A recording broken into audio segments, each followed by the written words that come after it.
Good evening. It's Find Your Fridays with me, Lorene. How are we today? Happy 8/8 Lions Portal for you. I hope you're doing super duper well. Happy Lions Gate. Hi, Debbie. Hello, Melinda. I hope you're all doing super duper well. I am.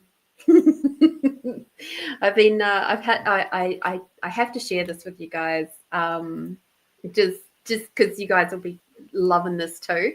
We know how we love numerology, and when you use StreamYard, which is the streaming service that I use, we always have a code that we have to put in, and it is a 6-digit code, and they email it to you. And the numbers went 224. So 2 + 2 = 4, + 4 = 8. And then it was 7018. So we got 88 in our StreamYard code today. Oh dear. So I was like, well, that's a very auspicious number. I think we've got blessings from the StreamYard gods that we're going to have a lovely evening and full of magic and wonder. And just having a good old time like we do always. So yes, I just thought that was quite hilarious that even StreamYard is getting on the 8/8 portal. Can you imagine what it's going to be like next year? 25, 26, 7, 8, yeah, next year. So it's going to be 888s next year if we ignore the 2 in the middle of it. Don't worry about that. Hi, Neva. How are you, my sweet? I hope you're doing really well. So, yes, just while we're getting warmed up. So what are we now? Yes, it's 8:08. Yes! So we've got 8:08, 8/8. We've got all the 8s right this very second. How does it get any better?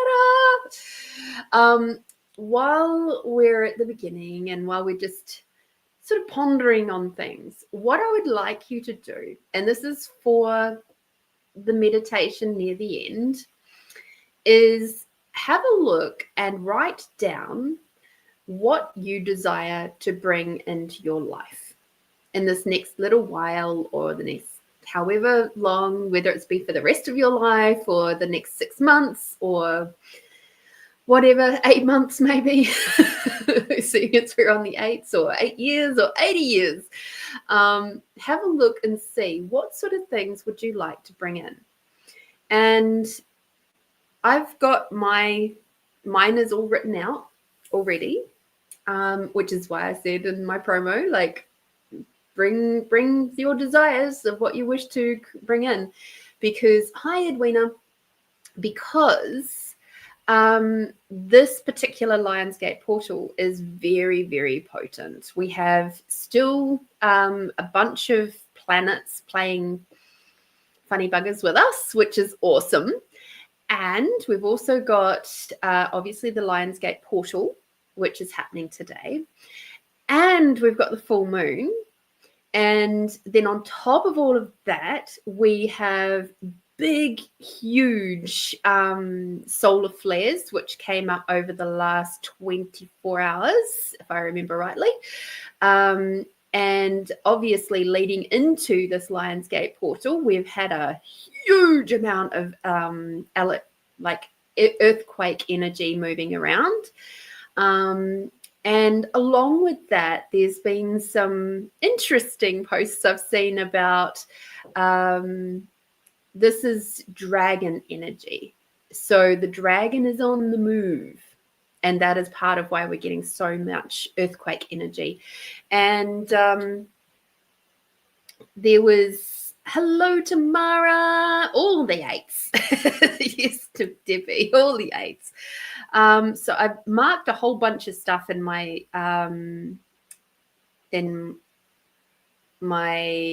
thing today.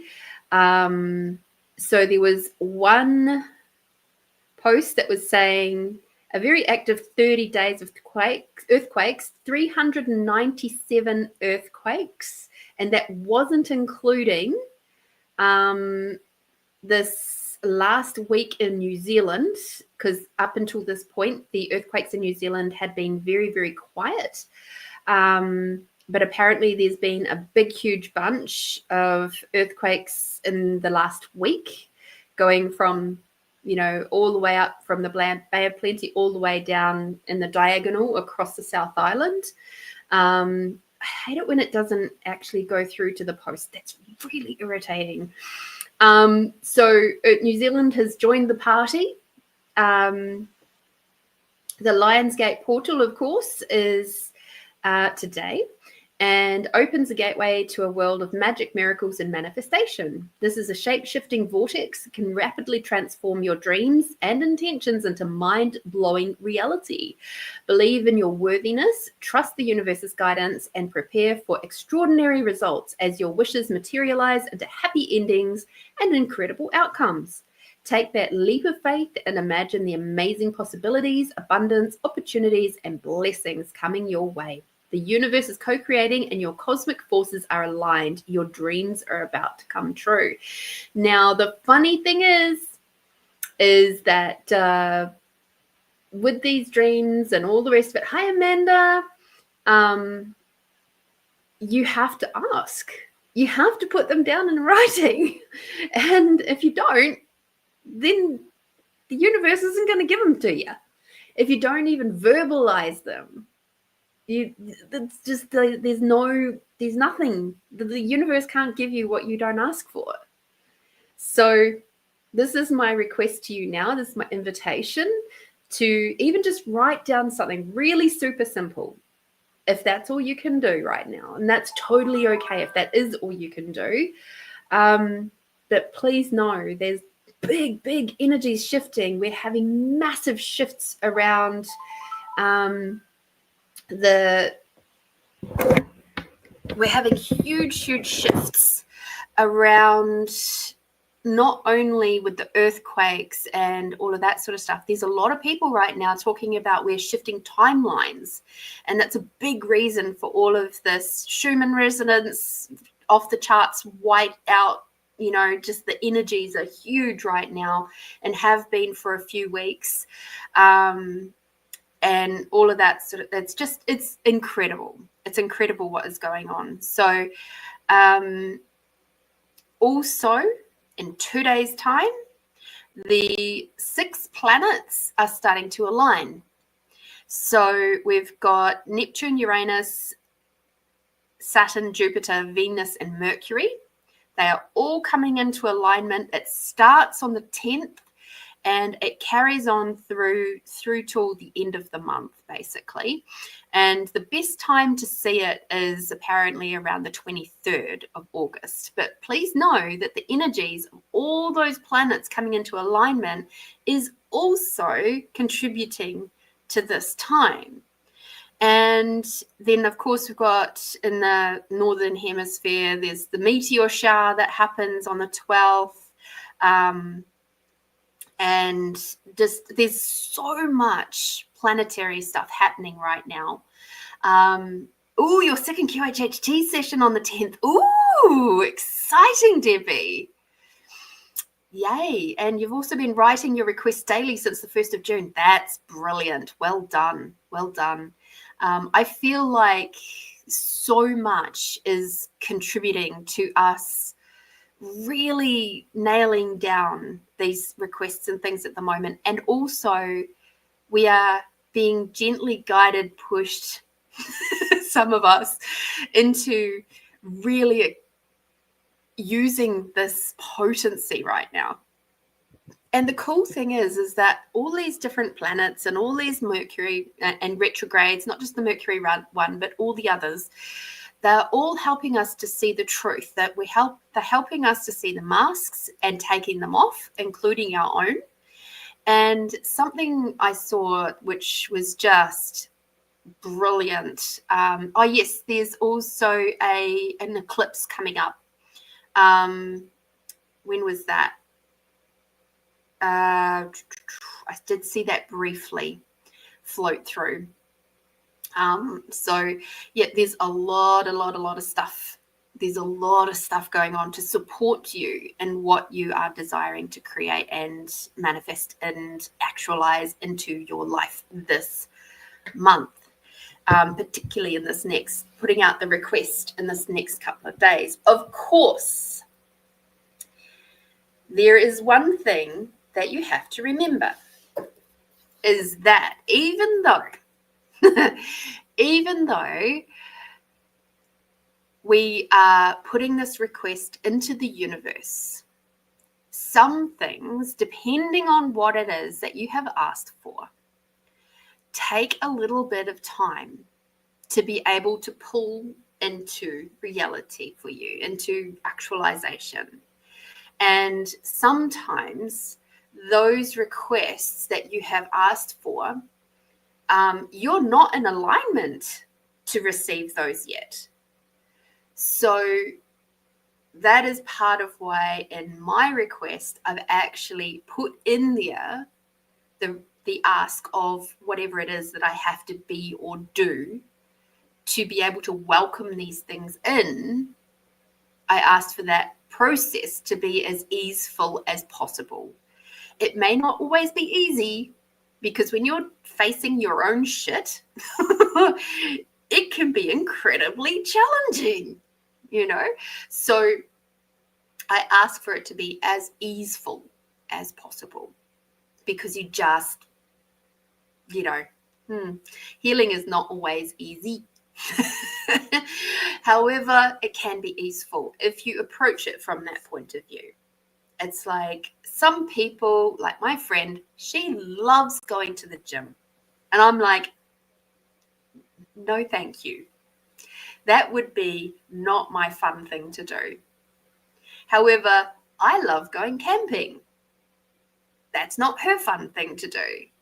However, if we both had to swap positions, we would do it to like if it was a case of facing something within us and becoming comfortable with it, we would swap those positions and go, okay, for this day, whatever, however long it takes, I will go to the gym and she will go camping. And who knows, you might just enjoy it. So yeah, it's a fun little game. It's a fun little game, this healing business. So yes, please know that sometimes it takes a little time, and don't lose faith while you're waiting. I saw a post today from somebody talking about how they learned patience from their grandmother who was teaching them gardening. And the grandmother started him off on radishes, because radishes grow very, very quick, and then moved up to the slower growing plants. And that their lesson was about learning patience. And I can absolutely resonate with that. Patience, my team has been their biggest task this lifetime, is encouraging me and teaching me patience. And from this new space that I'm at now with learning about the polyvagal systems and all of that, I'm realizing that patience, what they're really asking me to do is to slow down, nurture and nourish the moment. And it's a part of my shadow side, is this thing of having to be on speedy fast mode all the time. That's why I was born in Aries. That's why I'm a fire sign. It's like I had to learn patience. So what do? You make somebody, you encourage somebody to plop into one of the hardest ones to be patient. Because by the time they get to the point of being patient, they've mastered it, because everything around them, within them, is counter to that. So what is it that you struggle the most with, that you think, oh God, it seems to be the lesson that comes up over and over and over and over and over again?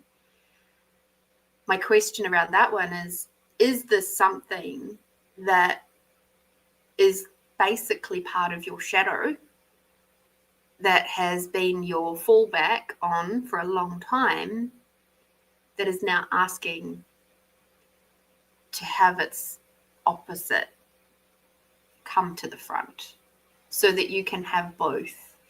So for me, being, my natural survival techniques of do things quickly, do things really super well, do things, have many things on the go, just, if you want something done, ask a busy person to do it, that kind of philosophy. That works really, really well in my work. It doesn't work so well in my healing practice, because when I'm with a client, I have to slow down. I have to be calm. I have to give them the safe place to land and to be held. So that's where my healing practice has really helped me bring balance to my shadow side of having to be that fiery, go, go, go Aries energy. And that's so beautiful.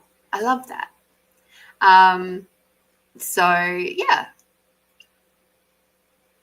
Fallback, Amanda says, oh, my beautiful fallback shadow, keeping me safe for so long, but we've been chatting the fear a bit. Good. This is what we require to do. This is what we are requiring to do now.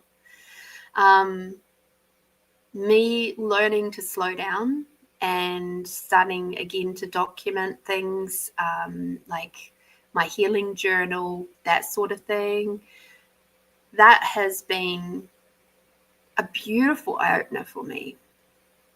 And it's been a really lovely, calming, nurturing practice. And so much as I know I've spoken to you guys about the looking at where are you at on the scale of 1 to 10. So let's just do a check-in right now. I'd love to know, where are you at right now on a scale of 1 to 10? 1 is being, I'm so relaxed I could fall asleep, and 10 is like full-on panic attack. Truth, where are you at right now? So yeah, I'm still sitting at a 3. All since last Friday up until this morning, I was sitting at a 2. And this morning I woke up, it was a 3. And the interesting thing for me is that part of my requests have been to be aware of where my body is showing me, and I'm already quite aware of my body, but be even more finely attuned to where my body is showing me that I'm starting to shift slightly out of alignment, so that I can bring myself back into alignment, my mind, my heart, my pussy, my being, everything. And today I felt it, because I felt this tension just creeping in here in my jaw. And I thought, that's very interesting. Why has that creeped in? And so I haven't quite figured out why yet, other than it could be all of this energetic stuff that's going on in the world that feels pretty light. It's an awareness of the university. To be in bed in my PJs, had to open my eyes to type this, and she's a number 1. Very good. Amanda said mine's been, so she's talking about her shadow side. Hers has been letting herself be seen instead of hiding in safety. I love that. And when we look at our shadow sides from that perspective, and we start looking at like our coping mechanisms from a polyvagal point of view, we can see really clearly why we do things, and it is to keep ourselves safe, you know. So thank you, Amanda, for cool. Thank you for sharing that. Up until about 2 weeks ago, mine was sitting at a 6-7, and I did a whole bunch of healing. I did calming stuff. I did the polyvagal practices. I did some neurotone stuff. I was doing all sorts of things just to slow down, to breathe.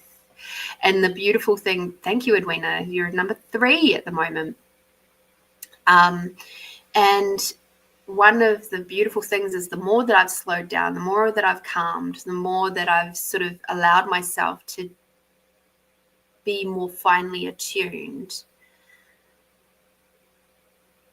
the stuff that's coming through on my news feed is changing, and from Facebook and YouTube, and I don't really do much of the other stuff, but like I don't have a TikTok account or anything. I have an Instagram account, but I almost never use it unless somebody's gone and shared something from Instagram over to Facebook. But one of the things that came across my feed today, which I did share with a couple of people, was a video from Matt Kahn. And he was talking about how he has, these 2 little puppies, and he loves them when they're boisterous and happy and just silly and stuff like that. And he also loves them when they're a bit scared. And he said, what he's realized, I'm paraphrasing, but basically he's saying what he's realized is that it's very similar to healing, and that if the only time that you ever nurture and nourish yourself is when you're in pain, or when you're in high stress, or when something just feels energetically or emotionally too much. And if that's your breaking point, and that's the only time that you actually stop and nurture and nourish yourself, what that does is it teaches your brain that the only way that you can get love from you is to be in pain. So guess what it does? It does more pain. So what if you could love yourself? This is just inspired by Matt now. What if you can love yourself regardless of whether you're happy, whether you're sad, whether you're angry, whether you're ecstatically joyful, whether you're orgasmic? Loving yourself unconditionally through all of it. What do you think that's going to teach your internal safety system? I think that's going to teach us and encourage us to feel safe within, peaceful and calm internally all the time, instead of just sitting there waiting for the next shoe to fall, or being slightly on edge because, is something bad going to happen? Because that's the only time that extreme amounts of love is happening from you to you.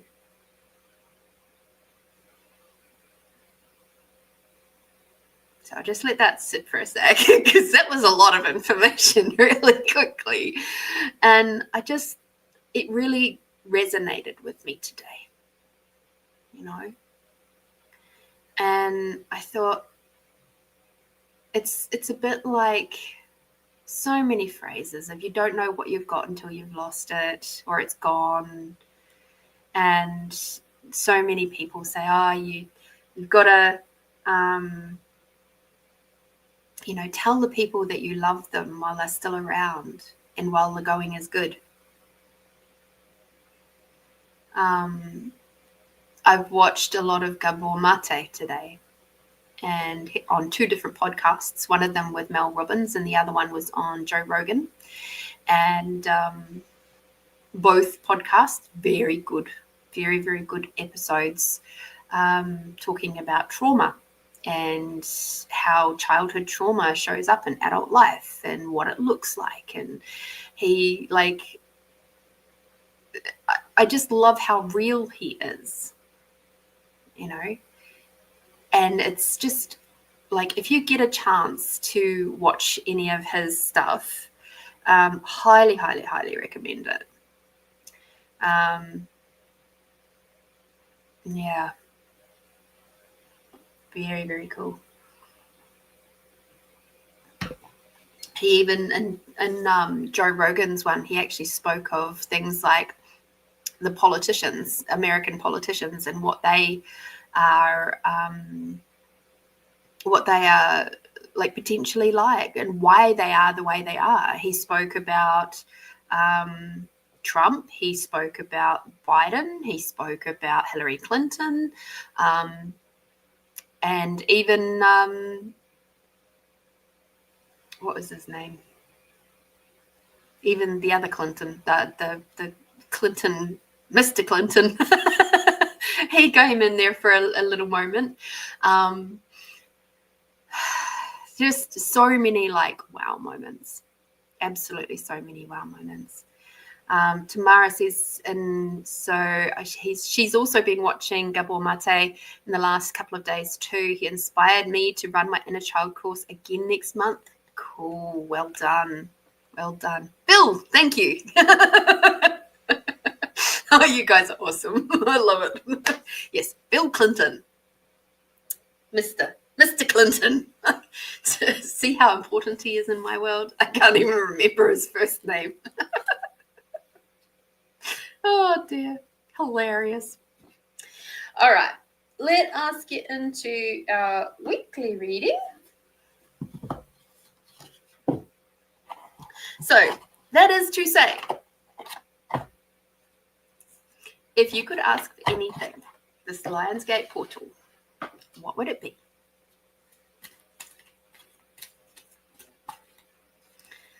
And you can keep in mind things like, where am I at right now? What would I like to be? Where would I like to be in a few months' time? What am I truly desiring to bring into my world? Things maybe you are in alignment with, some things that maybe you're not quite in alignment with, but you're really moving that direction. All of that sort of stuff. It's really cool. All right, so the 9th through to the 15th of August. Full moon energies. How are we going to best work with these? Can feel them brewing big time. This lovely Lionsgate portal. And the cool thing is like our Northern Hemisphere people around the other side of the world, they can already tap into the 8-8 portal. As soon as we moved into it here in the Southern Hemisphere, and we were like the first ones to get it, that energy has been rippling all around the world. And it works the same in the opposite way. That's my awareness from today. Is that even though here in Australia, for example, when it hits midnight, technically it's no longer the 8-8 portal for us. But the world doesn't know that. The world is like, no, it's 8-8 until it goes all the way around. So we can still tap into that energy for the next, until that gets all the way around. Cool, hey? Until the Northern Hemisphere is done with the 8-8. Tamara's, oh, thank you, Amanda. Thank you, darling. I'm feeling gorgeous. I'm just starting to write down all the things I desire, because remembering that want and need both mean to lack. So be careful with that, Amanda, Tamara. And then for the ability for my nervous system to always feel safe no matter how much I invite in. I love that. Well done, Tamara. Yeah, a lot of people don't actually realize that to want and need, that want and need actually mean to lack. It's something you can find in dictionaries that are pre-1946, if I remember correctly. And why they changed it? Good question. Probably to keep us stuck. So yeah, desire and require are very light, uplifting words. That's why I crack up when I see people going, you've got to sort out your wants and your needs. And I'm like, but that doesn't make sense. Because to want and to need is the same thing, and it means lack. So why would you wish to ask for that? I don't understand. And that's just, different information, different strokes for different folks. All right. So, ooh, I'm liking this one. This is cool. What a great reading for this collective for this next week. So if you recall last week, I was saying how I woke up feeling incredibly peaceful. It was like suddenly the weight had just lifted off my shoulders, and I was just feeling like, yes, finally people can take their own shit and they can deal with it themselves, and this is fabulous. Oh my God, yay! That was the feeling that I had when I woke up on Friday morning. And then I found out about the big earthquakes. I found out about all the Schumann resonance stuff. And I was just like, so I wasn't fucking dreaming it. People are holding themselves to account. And also the planet is shifting. And quite clearly, I'm aware of different timelines and stuff that are shifting as well. Like, we're moving, we're jumping, man. It's just fucking get up and go time. And I'm just like, yes. And I've been feeling that all fucking week. And it's just been, yes. So I am happy and a little bit surprised to see that this is the first card that's come up. It is peace. So this next week, peace comes from remembering that only love is real. But when I saw this, I'm just like, yes, please, thank you.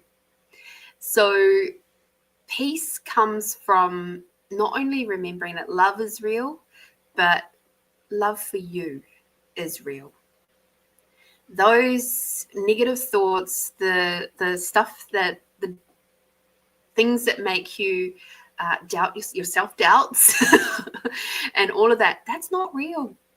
That's all made up bullshit that you've picked up from somewhere else and manufactured it in your own fucking head. It's not real. And the other part of this one that is so fucking encouraging is that part of the reason why 3D has all of that polarity, the right, wrong, good, bad, all of that sort of stuff, is to pull us away from peace. So this says to me, yes, you're moving towards peace. This is a really good thing. So all of the weirdness, the dizziness, the tiredness, all of the other bits and pieces of the stuff coming through right now, especially with all of the solar flares and that sort of stuff coming in. Let's see if I can have a look at, that.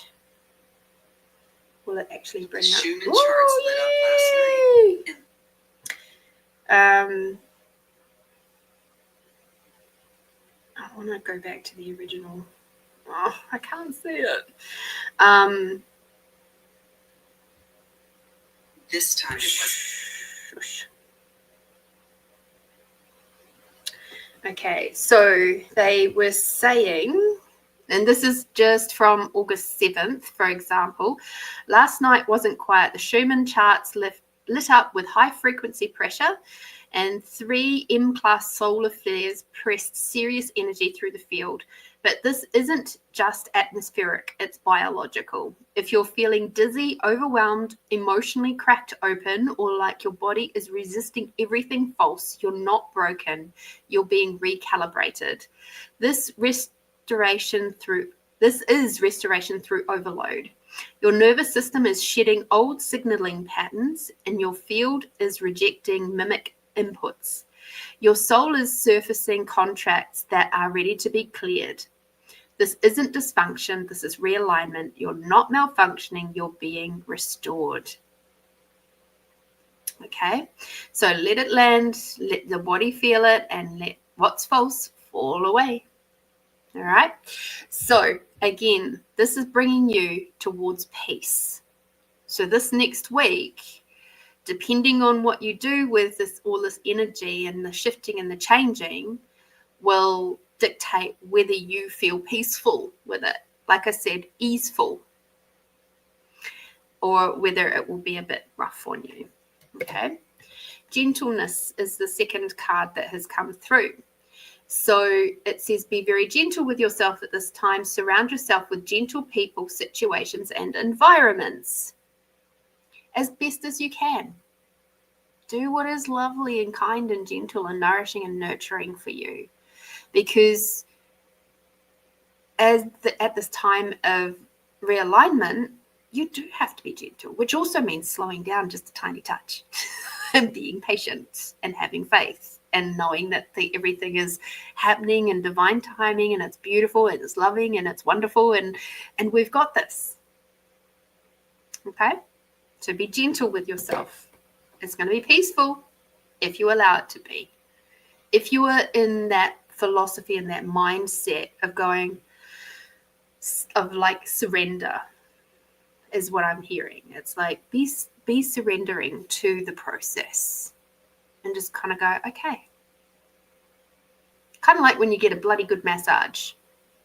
If you are lying there and you've got real tense, tight muscles and all of that, and you don't breathe deeply, the masseuse gets frustrated because they can't do what they need to do, because your muscles will not relax, because your brain is telling them that they can't relax. It's danger. Everything is danger, danger, danger, whether it is or not. So slow down, relax. You'll be okay. All right? Be aware this week, you'll be sensitive.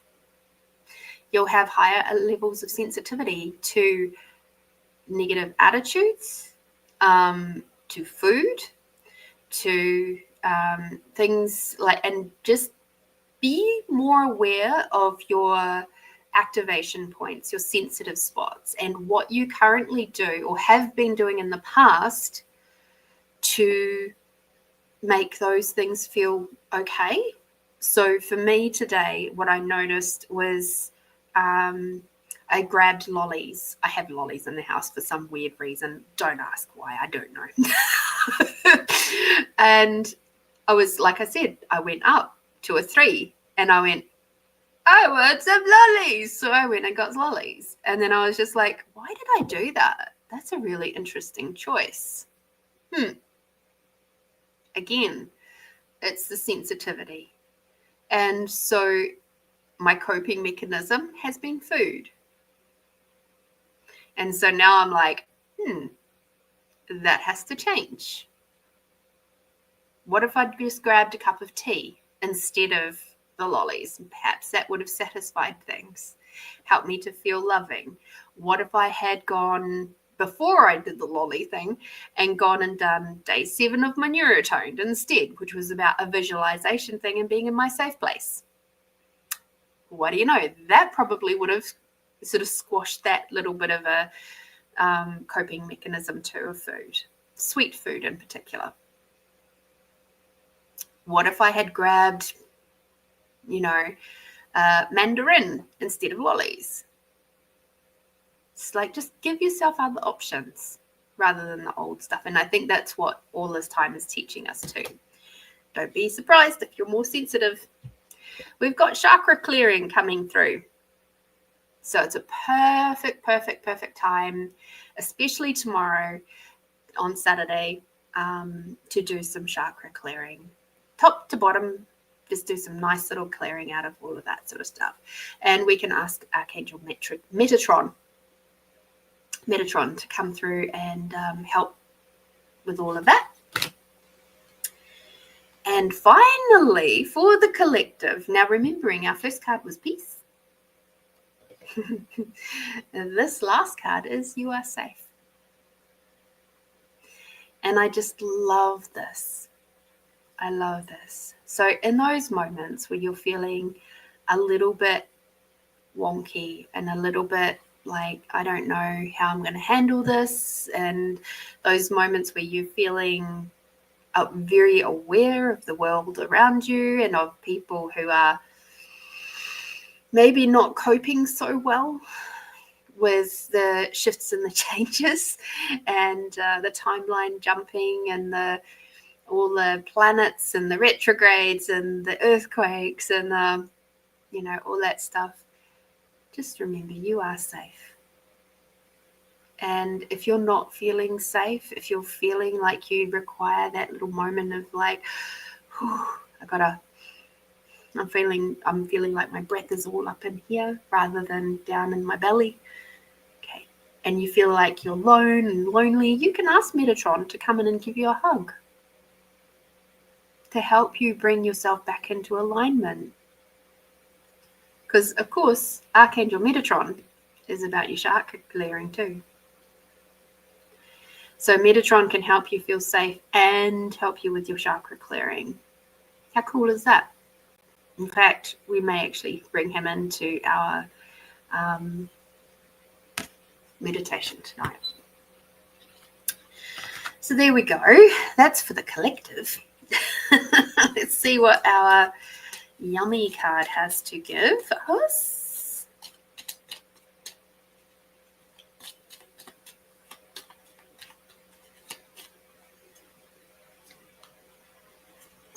Journey. Really? I think we are. This is kind of like, when I'm seeing this, it's actually more of a, have you got your ticket, love? Because this train is leaving and it's on the road. It's on the tracks, whether you like it or not. and what do you know? You're on for the ride. And it's time to acknowledge that you are actually on this journey. And it's going to be a good one. The last time we shifted timelines like this, I remember it really distinctly, and that would have been around, I remember it distinctly because I remember the shifts that were happening, and I reckon it was about 5 years ago. It's like I can think of where I was. Yeah, it was about 5 years ago. So this is interesting times, very interesting times.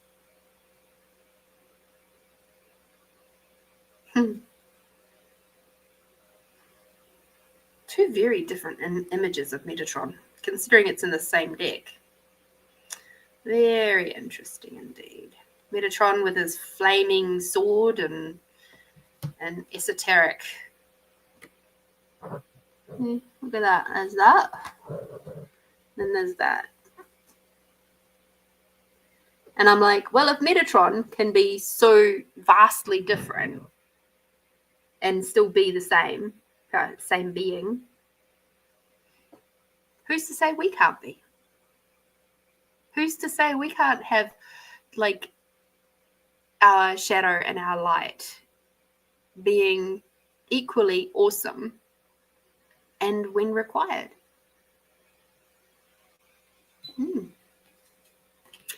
Just a thought. Just a thought. All right, Tamara. So I hope you will find that useful. moving forward and into this week to come. Should be an interesting one. Tamara.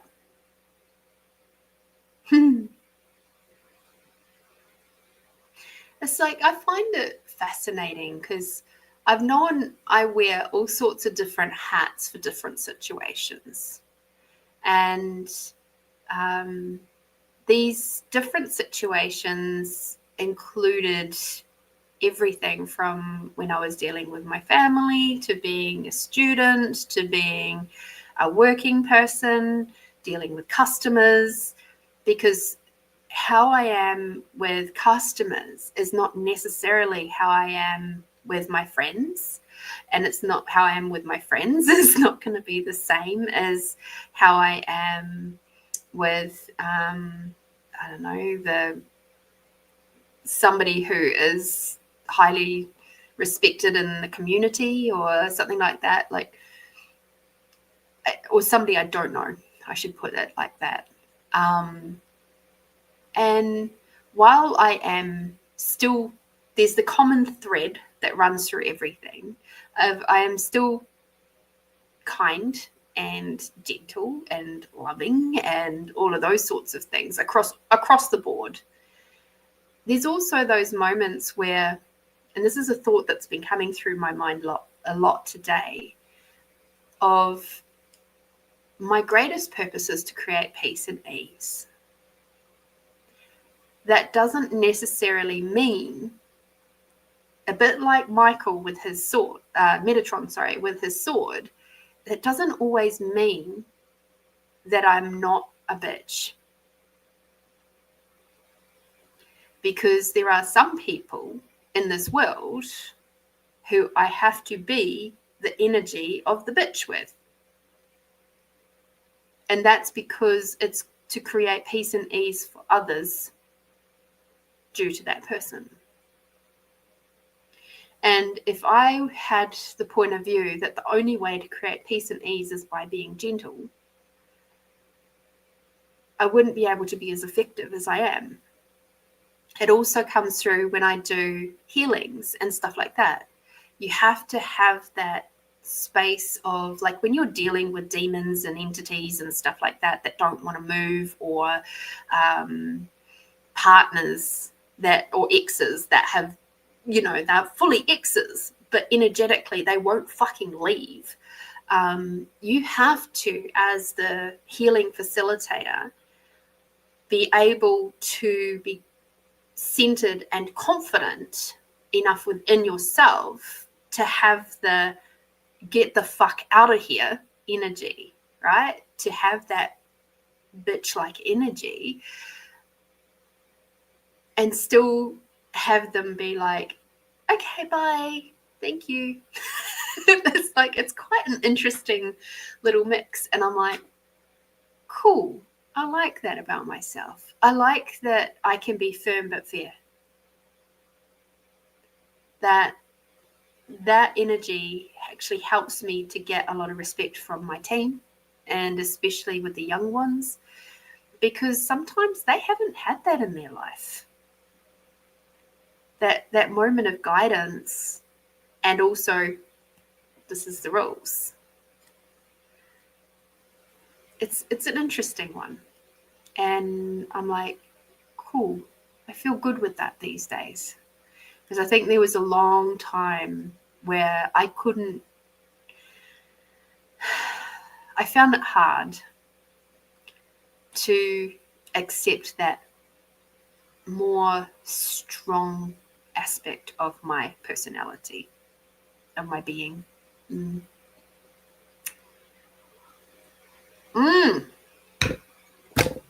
Fabulous question, Tamara. Let us have a look.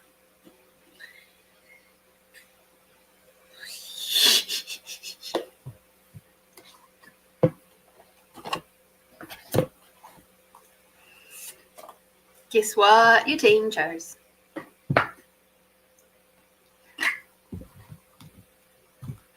Da da da da da da.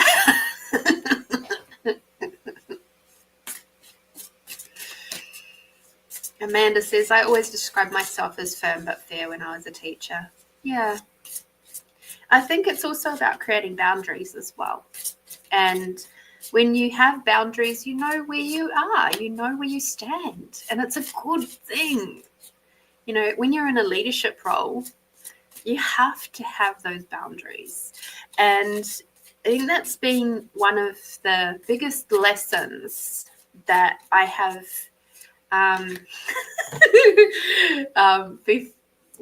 the biggest lessons that I've had to remember, not learn, but remember with everything that's been going on this last 7, 8 months now is, and all the healing and all the stuff that's been going on. Oh, go back one. Is while I am very good at creating boundaries with friends and at work and out in the community and all of that, fabulous, you know, with strangers. The boundaries that were, it's like if you describe, you know, a high performance woman, I fit that category. And that's cool. I'm happy about that. The one area where I was not creating firm enough boundaries, and it was because I hadn't identified them properly, was in my relationship. Any of them, really. Big fat ones would come up, and I'd be like, yeah, no. There is no way that's fucking happening. And some of those were created because of situations that I had to learn through. So, like, for example, in my first marriage, there was a lot of financial abuse.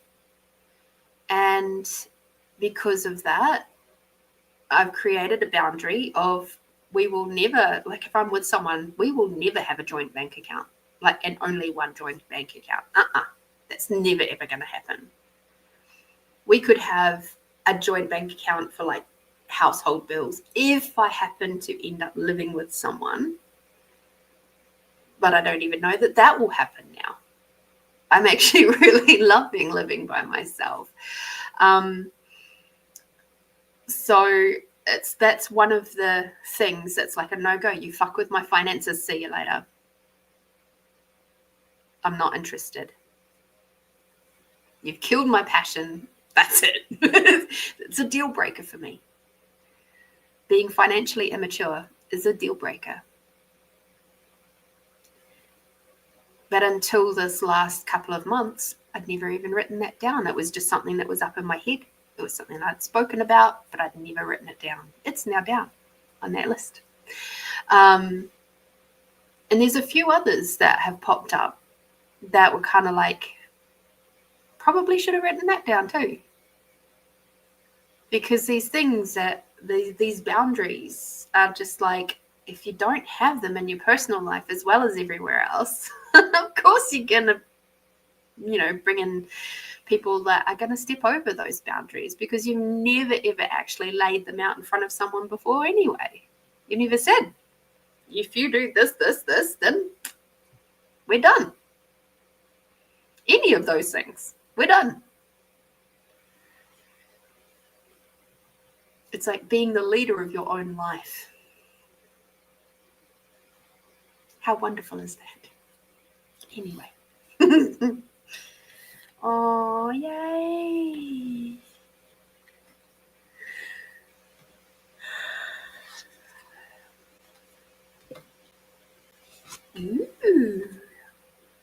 Ooh, I like it. Oh, goodness. I'm enjoying this one for you. There's a couple here that I haven't actually seen before, so let us have a look.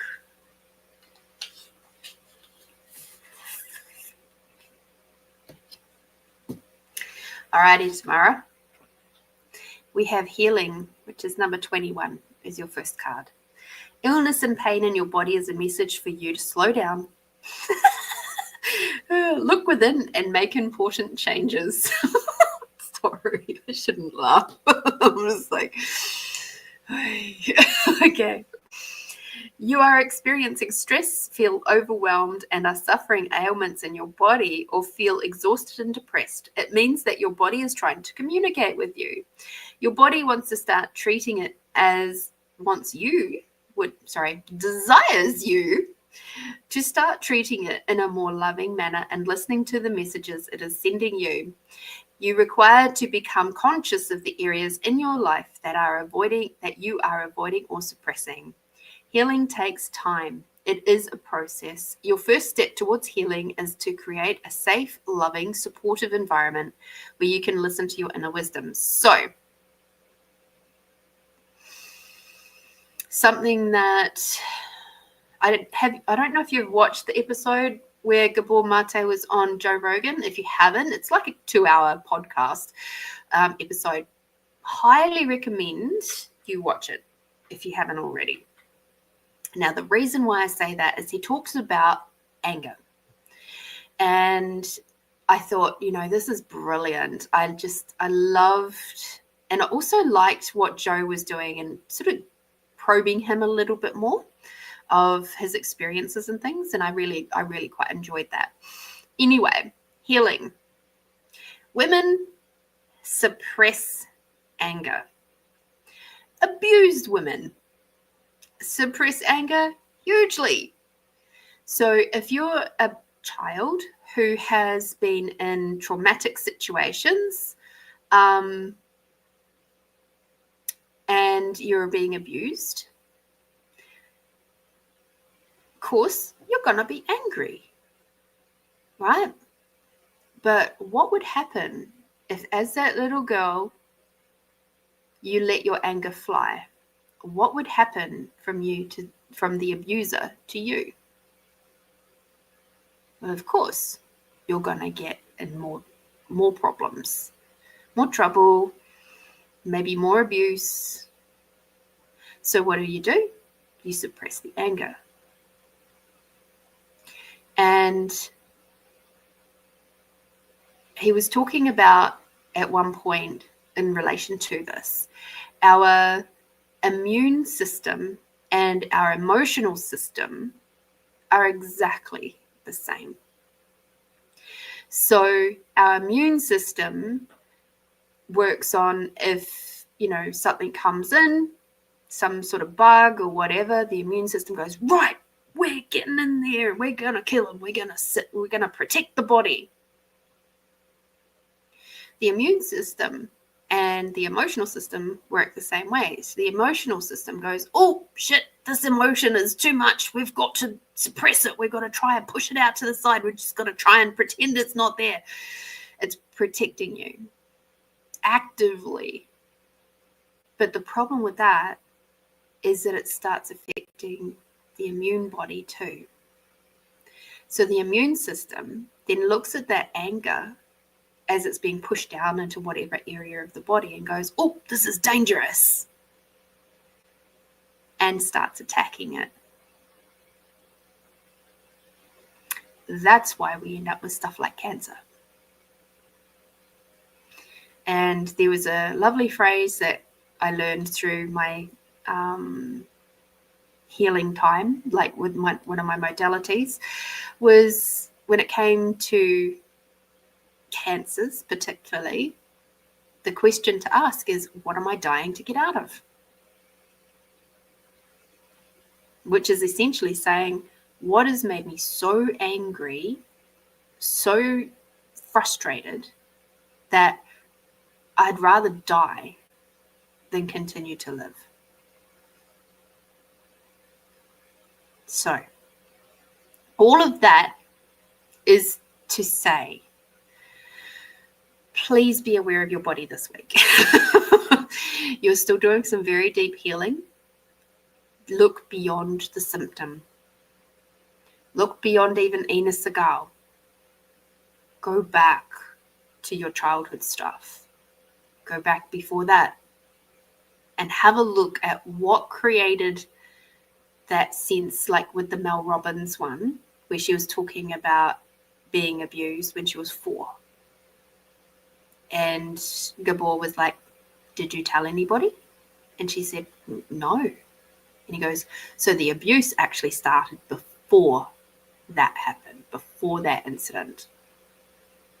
And the abuse was that your parents didn't create a safe place for you to come to them, to talk to them about this stuff. That was the initial abuse. And it's not to say that the other abuse wasn't horrible as well. It absolutely was. But part of why that abuse happened is that your parents never created the right safe place for you to be in the first place.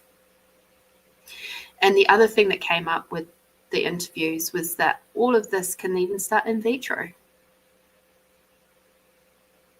And there was so many moments from both of the interviews together that validated my awarenesses. So you're healing, please continue.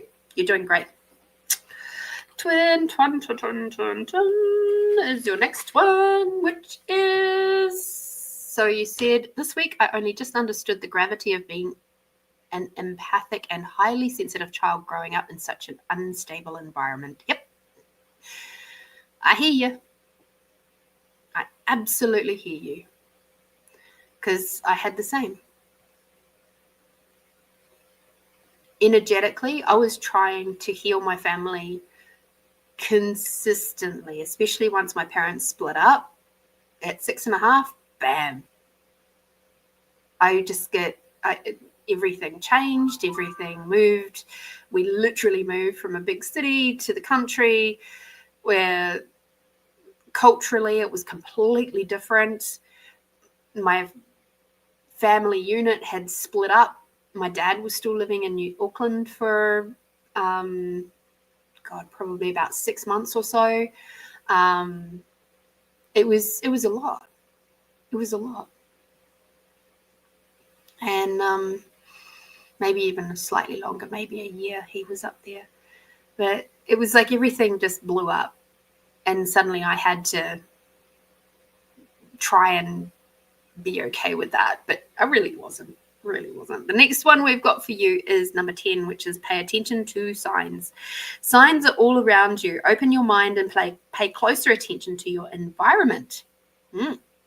Your angels know that you've been feeling lost about the direction you need to take in your life and the decisions you need to make. Shall we read that again? Removing the word need. I need to go through this with a pencil. Seriously. So your angels know that you have been feeling lost about the direction you desire to take in your life and the decisions you require to make. They have heard your frustrations and pleas for help. They ask you to slow down, stop focusing on the problem, and allow a solution to come into your reality. Your spiritual helpers have been organizing synchronistic events and support for you, but you keep thinking the same stubborn way. Relax and look at life in a more creative way. Pay attention to the repetitive signs and signals. A sign can come in the form of a song, a movie, a book, nature, animals, people, thoughts, dreams, visions, social media, and so on. At times, your body also gives you signs. Your body may be telling you to rest, change your diet, or work on challenging emotions. Be sure to take these signs seriously.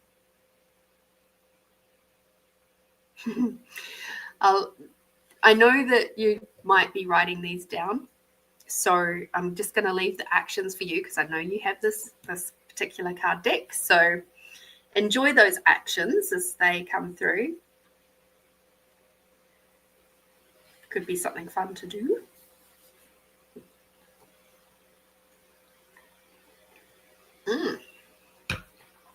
I've had some really wacky ones lately. We've got number 3, which is dreams. Pay attention to your dreams. They hold lots of significant insights for you at present. Your dreams may provide you with important details about your current health issues or a creative idea that you require to action to make your dreams manifest. Dreams can also give you clues about what is challenging you emotionally. Sometimes your loved ones who have passed over or people you have lost touch with connect to you while you sleep and offer valuable messages that can give you peace of mind or the strength to persist through a challenging situation. Take note of both the dark and light aspects of your dreams.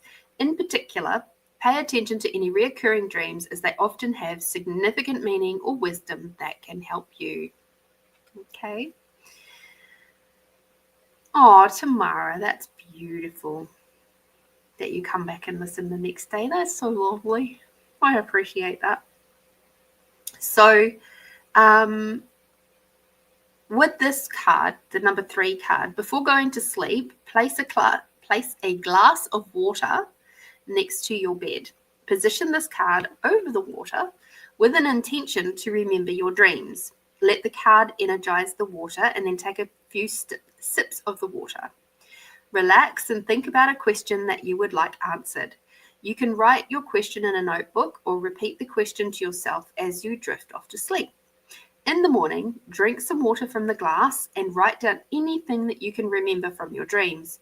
Be particularly aware of the direct feelings associated with a specific scene in your dream. It can reveal a great deal about how you unconsciously feel about yourself and the people in your life.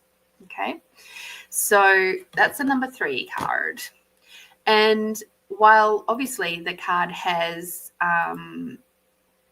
some beautiful magic in there and imbued in there, I think that you could probably, and funnily enough, it has a tiger on it. How cool is that? I know it's a Lionsgate portal, but big cats are big cats. So yeah, that's really relevant. Has some important messages in my dreams this week. Had a significant empowered shift in the reoccurring dream the other night. Beautiful. Well done. Well done. So as I was saying, for those of you who don't have this card deck and are like, but I want to get the same magic, what I actually get is that you could probably do something similar. Write down your question underneath and put it underneath your glass of water perhaps, or maybe still place the paper on top of the glass and maybe just infuse some unconditional love into the paper before you put it on there, and then have that unconditional love float down through the water and do the process like it says, and then go off to sleep and then have a beautiful night's sleep and dream and do all the things, astral travel or whatever it is that you do in your dreams, and then take your glass of water and sip a little bit and then write everything that you can remember down. It's amazing what we can come up with. We have the next card, which is 31, which is unleash your creativity. So I'm actually getting this as towards the end of next week, after the full moon, after all of that has sort of shifted out. This is when this creativity is going to start really ramping up for you. So I'm talking maybe the 14th, Thursday. This one feels like it's more relevant for around there. So it's unleash your creativity. Your creative talents and abilities are your most powerful assets. Allow your imagination to roam without limits and access new ideas without judging them. It is time for you to be innovative and birth unique creations. If you're feeling stuck, get up and move, try new things, meet new people, read books, paint, and so on. Concentrate on the area of your life where you need to be creative. Are you a great singer Concentrate on the area of your life where you require to be creative. Are you a great singer who desires to share your talents with others? Do you have an affinity with gardening? Can you tell powerful stories? Are you technically minded? Can you whip up amazing meals? What is your special flavor of creativity?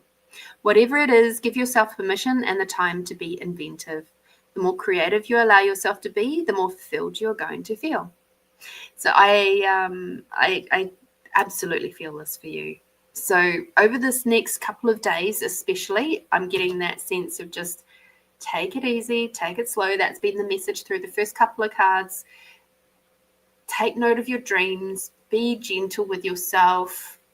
You know, just be kind, caring, and nourishing. Even though there's not really too much going on right now, which is good. Be gentle, loving, kind, caring. And celebrate the fact that you're alive. I've got a funny story to tell about that. Almost the last card. And this is why I was like, woo, like it. So after Thursday, or around Thursday, Friday next week, you're going to feel wild. There is a wild, untamed spirit inside of you, desperate to be unleashed. Free it and claim the gifts of energy, power, passion, and creativity it offers you. Through suppressing your wild, succulent, outrageous, and untamed self, you dull your senses and crush your creativity. You shrink, you lose your energy and become depressed. Your relationships suffer and your rage grows. I knew it came back to anger. You become ashamed, hostile, cold, boring, over-serious, and scared. You stop taking chances and live in mediocrity, constantly trying to protect yourself. The truth is that no one can judge you, punish you, or hurt you as much as you can. Give in to your wildness and stop living a sham. This part of you is sensual, provocative, truthful, courageous, bold, passionate, and alive. Set it free. Wah! Ooh, that makes things go yummy. So safe to say you're going to have one absolutely incredible week using these energies to their best possible ability and you know, definitely make use of the full moon and this Lionsgate portal. I'm glad you're writing stuff down. That's excellent. Please make sure you do that. And even though we'll be doing like a meditation thing tonight, I highly encourage you to do something also for the full moon tomorrow if you can, you know, do a little fire and set things going. I know that's what I'll be doing. I love a good full moon fire, and I'm just hoping it's going to be nice weather. Please come back to gratitude. And when I'm talking about gratitude here, I'm seeing actually my gardening post. Sometimes on a healing journey, it can feel a bit like you're weeding the garden and the weeds are, you know, 2 foot high and you're sitting with your face full of the weeds.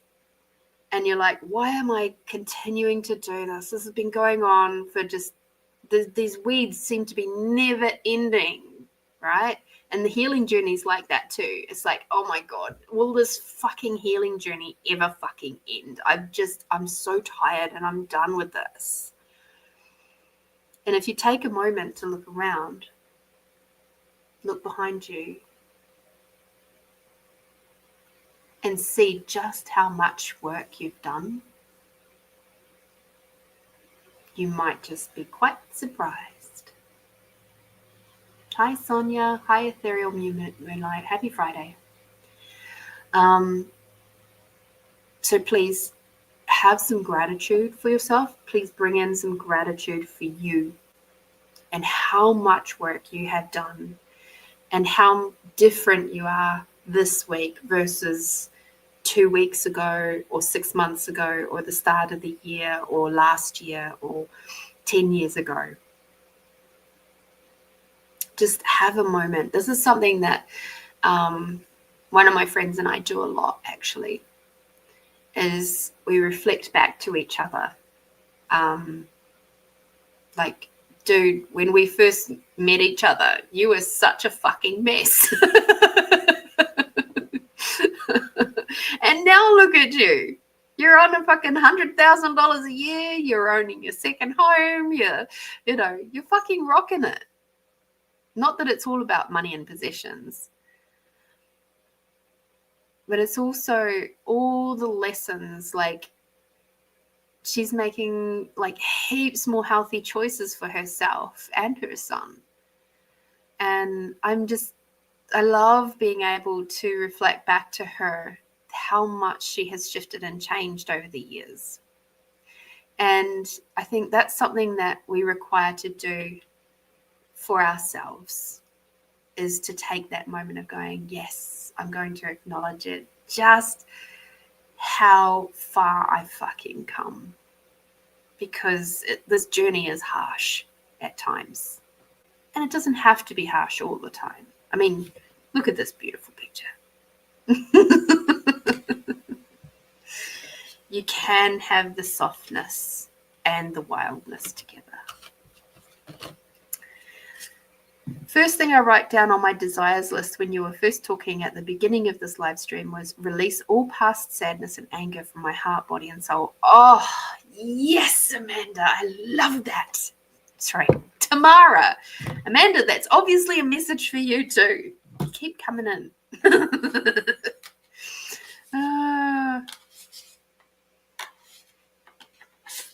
When you meant Tamara says, there we go. When you mentioned remembering where you were 5 years ago, I had a moment of reflection and realized how different I am now than what I was in 2020. Yeah, absolutely. Thank you so much, Tamara, for your very kind donation. I'm so grateful for you and grateful for your continued support here on Find You Fridays. I adore doing readings for you all and for you as well. Like, just, I feel so privileged and honored to be able to just tap in with your team and say hi. And, it's an honor. It truly is an honor and a privilege to be able to read for you. So thank you. Edwina, it is your turn. Yeah, 5 years ago. Gosh, so much has changed for me since then.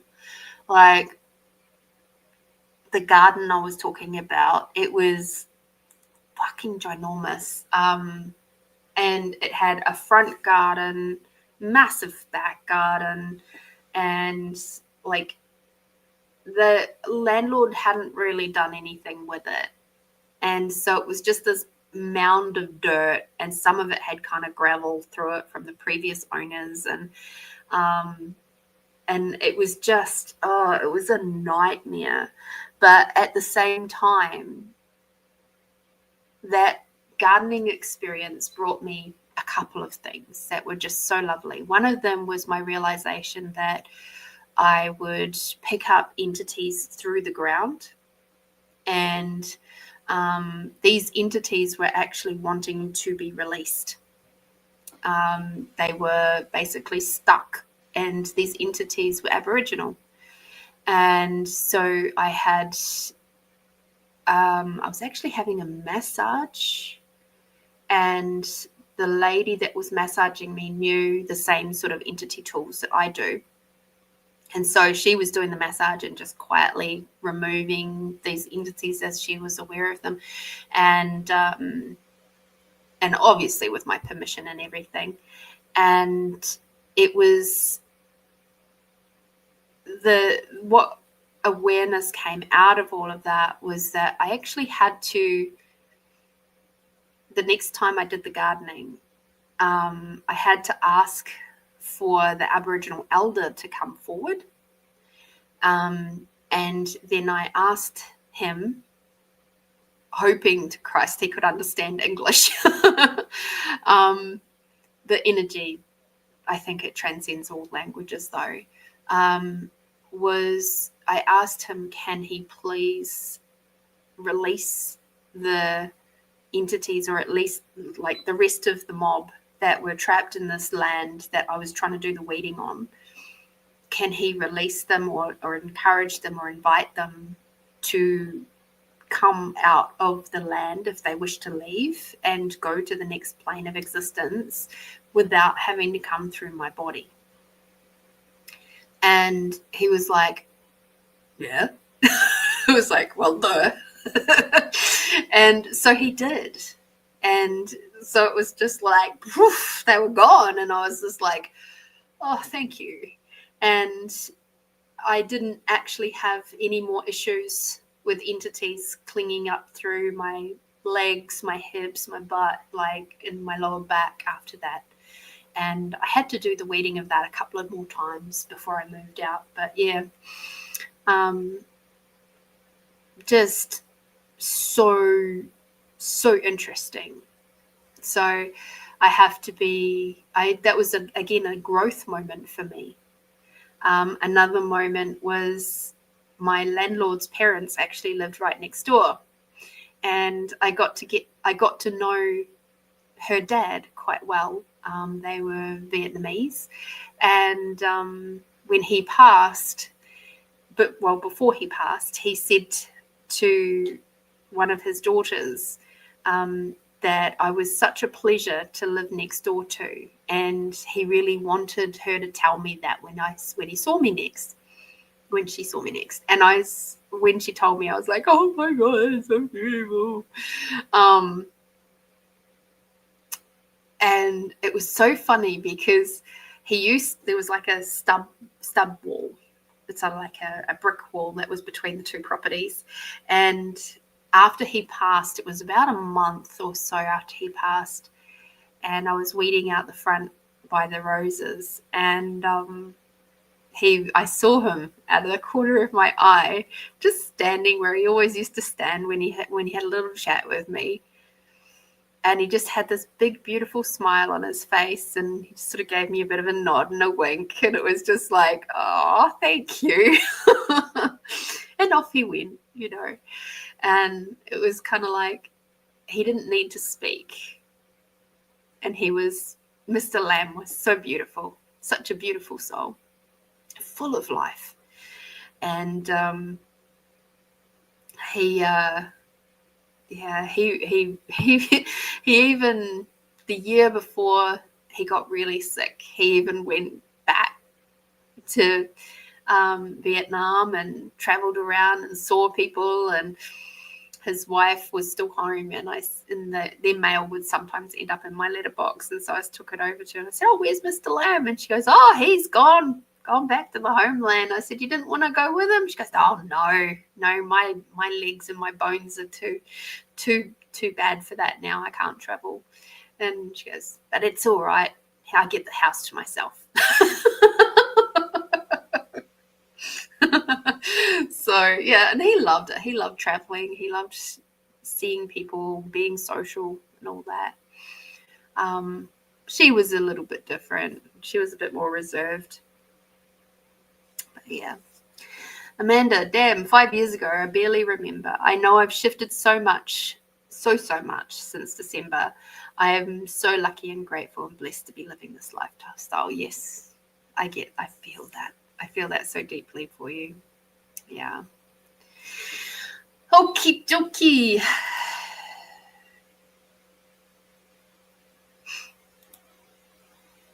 What would my spirit team like me to know this week? Asks Amanda. Edwina. Amanda, I'm going to tell your team, back the fuck off. Your reading is next, but you need to stop messing with my words.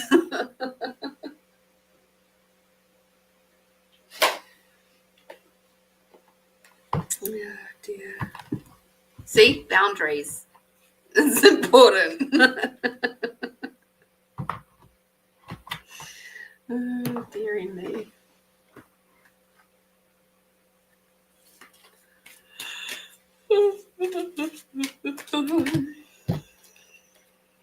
That was funny. I just hummed out a Christmas song. Deck the horse with boughs of holly. I don't know why that came out. Fa la la la la la la la la.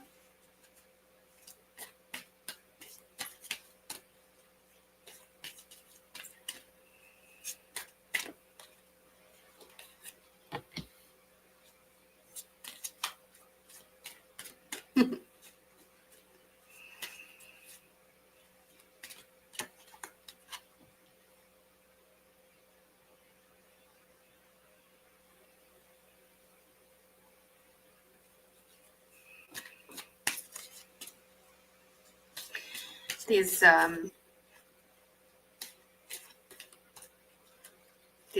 question that's brewing in my mind.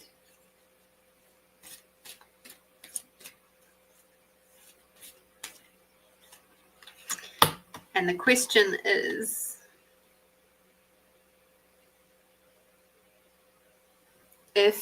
and it's a moment of this acknowledgement, and this is for anybody and everybody watching this right now.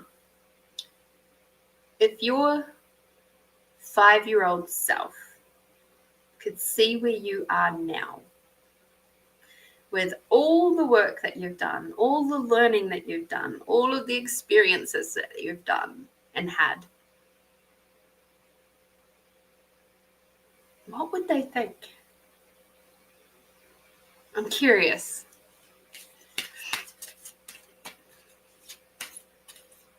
For me, that would be like 42 years ago. And I'd love to know in the chat, what would your 4 or 5-year-old self say or think about, you know, all the things that you've done and been, and like, it's a lot. I know it's a lot from my end.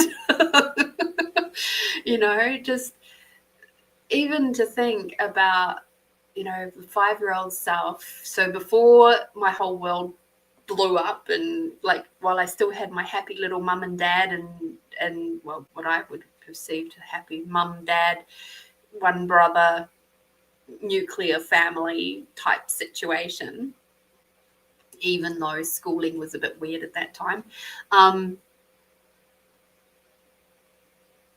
I'm sure my 5-year-old self would be absolutely astounded at just how much I have managed to fit in 42 years. And with all the ups and the downs, seeing myself come, you know, pick myself up from the depths of absolute, complete, total break.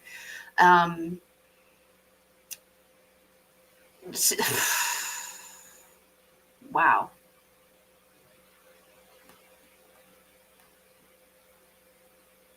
Not just once either, really. One major time. But even the little micro ruptures, or not so micro ruptures, just, I think I also get a sense that my 5-year-old self would be incredibly excited. It's like, what an adventure. How cool.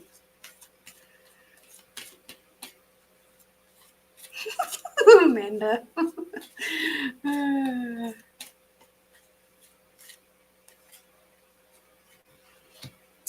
All right, Edwina, you got the mystical healing deck. So this week for you,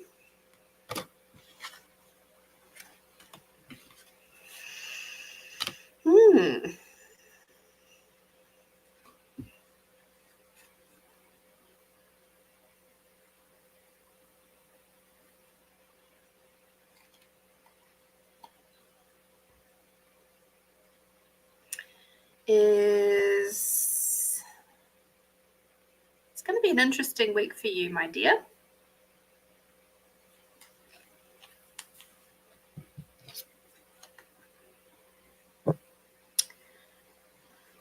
Just before I do that, Christine, that's cool, honey. I'll just do your reading as it comes up. I've put them to the side. I think yours is the next. No, I've got Amanda and then yourself. So if you, who knows, maybe you'll go to your appointment and I'll still be here and I'll be able to do your reading for you in real time. All right. But otherwise, just you'll have to watch through and see when your comment comes up down the bottom. Okay, Good luck with your appointments. Your first card for this week to come, Edwina, is listen to your guardian angel. So you are being guided in a new direction. You are never alone. Your guardian angel is there for you, protecting you from harm and guiding you by creating images within your soul. Your angel knows the best path for you to follow and is trying to guide you in a new direction. This path might be different to what you've envisaged, but if you are willing to trust, you will be gifted access to a diverse world of possibilities, which will lead you towards the most beneficial experiences for you and others. Your guardian angel is trying to help you become more kind to yourself and others. It asks for you to spend more time in meditation and prayer, focusing on understanding more about your higher nature and in particular what is eternal and truly meaning for you and the world as opposed to what is transient. Okay, so this is to do with work, yeah? That's what I'm getting. So you're being pushed in a new direction with your work. Be open to it.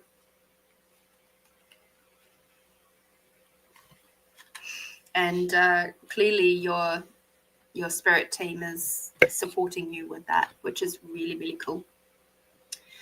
23 is your next card, which is practice positivity. Stop judging and start looking for the good. It's time to focus on everything in your life that is positive. Now, this is really, really, really interesting that it has popped up because if you have a look at this image, to me, obviously there's the moon in that top corner there. But the sun actually looks more like a lion's head. So with this Lion's Gate portal and this full moon energy, this is basically telling you, be very, very, very careful with your words, particularly over this next 2 to 3 days. Okay? Be very careful. Very, very mindful of your thoughts, your words. Make sure that you're practicing your positivity. Make sure you're speaking with integrity, being impeccable with your word, and only saying what you mean. Avoid using the word to speak against yourself or to gossip about others. All that stuff with Miguel Ruiz, which is the 4 agreement stuff. So this is very, very, very important for you, and especially how you speak about yourself, your body, and anything to do with you. Okay, be very mindful.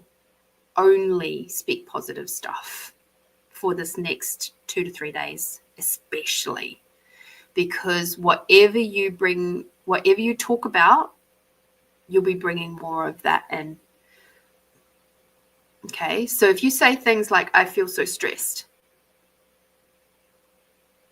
what are you going to bring more of? More stress. I feel so fat. What are you going to bring more of? More feelings of fat. Okay? So instead of those sorts of things, it's like, I feel so stressed, right?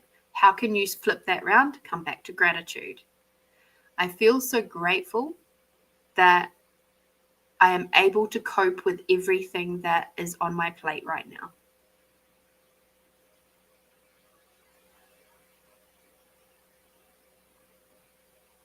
All right? That's just something to be aware of. Feel so fat, but you know what? I have beautiful eyes and a big, beautiful smile, and that makes so much of a difference in people's worlds.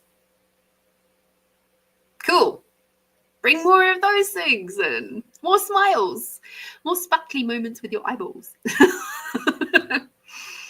Part of the challenge of this card, positivity adjusts your point of view and allows you to see every situation through the lens of optimism. Part of the challenge of this card that this card presents is to encourage you to cease any judgment or harsh behaviors with others, and particularly with yourself. You are being asked to become vigilant not only with what you say, but also with every thought. Each positive thought has the power to heal and uplift, whilst each negative thought can harm and drown you. You will find that as you practice positivity, you will attract more positive thoughts, people, and opportunities. You will also start to enjoy your life more, opening up the possibility of activating your intuitive abilities and awakening your spiritual gifts. Over time, no matter the challenge, you will be able to experience life with the equanimity and an open heart. Okay?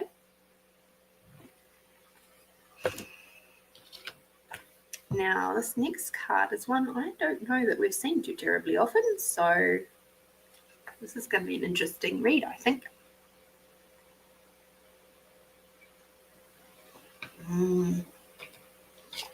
Okay, I understand. This one here is called Reverse Disassociation. Give yourself permission to feel. Now, remember what I was saying about how women and men, but women often do not allow themselves to feel, especially those harsh emotions, the ones that are societally deemed as hard or harsh or dark or wrong or bad, like anger, sadness, disappointment. So give yourself permission to feel. It can be easy to disassociate from your feelings when the challenges of life become too overwhelming. This can occur when we hold on to suppressed, unacknowledged, painful, or traumatic experiences and allow ourselves to be bombarded by the noises of the outside world. From watching too much TV, to listening to loud music, to engaging with social media. When we constantly run from one sensation to another, our nerves become numbed and we begin to feel empty inside. In order to recover your sensitivity and aliveness, you require to slow down, connect to your body, and give yourself permission to feel. You have to realize that as a spiritual being, you require to spend as much time nourishing your soul as you do feeding your physical body. Your spirit is beckoning you to go within, let go of the past, and transform it into enriching wisdom. So, something that was popping into my mind to help specifically with this is when we are out of alignment and we are disassociating and we are not allowing ourselves to feel, one of the most beautiful ways to come back to us is through breath. This is why we do deep breathing, right? This is why I say breathe into the bottom of your belly. Or I'll sometimes say breathe as if you're breathing into your toes. And it's because when we are in fight and flight, freeze and fawn, whether we're in motivation or shutdown,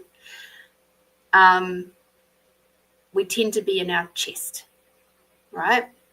So why I say go back down to the belly is because it's one of the ways that we can start regulating and bringing ourselves into alignment.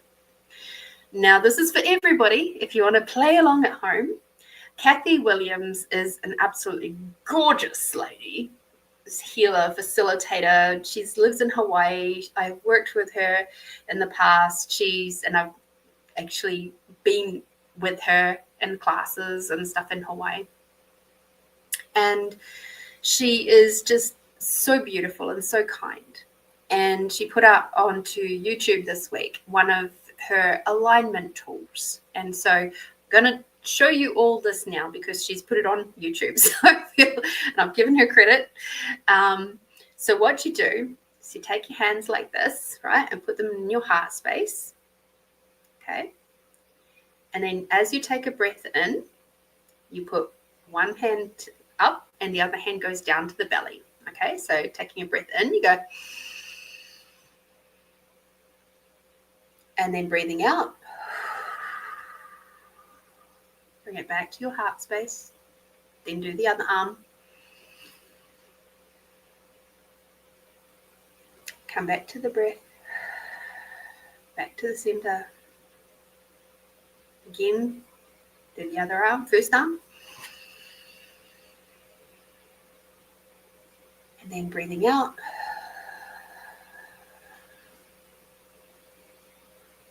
Breathing in with the second arm going up. Breathing out, come back to center.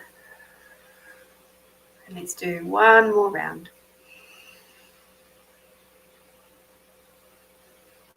And then breathing in, breathing out. Breathing in, going up. Breathing out. Come back to center. And what you might notice is that your shoulders might relax. Your brain might clear a little. And the cool thing is you don't have to do any more than that. It's a very, very simple technique. But what it's doing is actually opening the energy pathways which are above your head and bringing down all that lovely, good, universal, collective energies that are there to contribute to you. It's opening your pathways so that you are connected and you come back into alignment, you're centering. She calls it the centering technique. And it's a beautiful thing. And the cool thing is like just with that one action of doing that, right? And matching it with your breath, you're bringing all your chakras, all your mind, your heart, your awareness centers in your belly. If you're a man, if you're a woman, it's your pussy. All of those things are all coming back into alignment. You're also, as we know from all of our work that we've done on this podcast and through my healing sessions and all of that sort of stuff, we're also bringing up Mother Earth energy. We're bringing down Father Sky energy as we do that, right? And like, it's such a beautiful, simple tool. And you can do it anywhere. You can do that while you're sitting on the loo. Like, not so easy to do it in your car. I know, because that's where I was watching it. But still, you can do that just so easy. It's not complicated. It's just breath and a movement of your hands, which is reminding your body to be present. It's reminding your mind and your body to you're in one spot. Okay? Keep remembering that too. All right. Next card for you. You've had this one before. Interesting. I don't often remember a lot of card stuff, but this one here, for this week particularly, is an interesting one. It is explore your ancestry. Work on your ancestral patterns. Your personality is essentially a mixture of your karmic tendencies and certain characteristics you have inherited from your family. While some of these inherited characteristics are extremely helpful and allow you to expand on the talents and abilities you have brought with you, other more suppressed aspects could be holding you back from becoming all that you are destined to be. This card allows you to examine how the shadowy, unrefined aspects of your parents' behaviors have crept into your life and are limiting your growth and maturity. Some of these behaviors could include being pushy, harsh, opinionated, controlling, manipulative, domineering, wanting things your own way, consistently sweating the small stuff, self-sabotage, selfishness, playing victim, using a guilt as a way to punish, etc. To recognize these behaviors in yourself could seem a little confrontational, especially if you have spent a life trying to be as different from your parents as possible. Yet it's only through confrontation of your limitations that you can evolve or delete it into someone whose life, into someone who lives their life consciously and autonomously. So one of the things that they're talking about there is the parents' behaviors. the shadowy, unrefined aspects of your parents' behaviors. Now, here's the funny thing that came through in Gabomata's interviews today was addictions are not genetic. The traumas, however, are.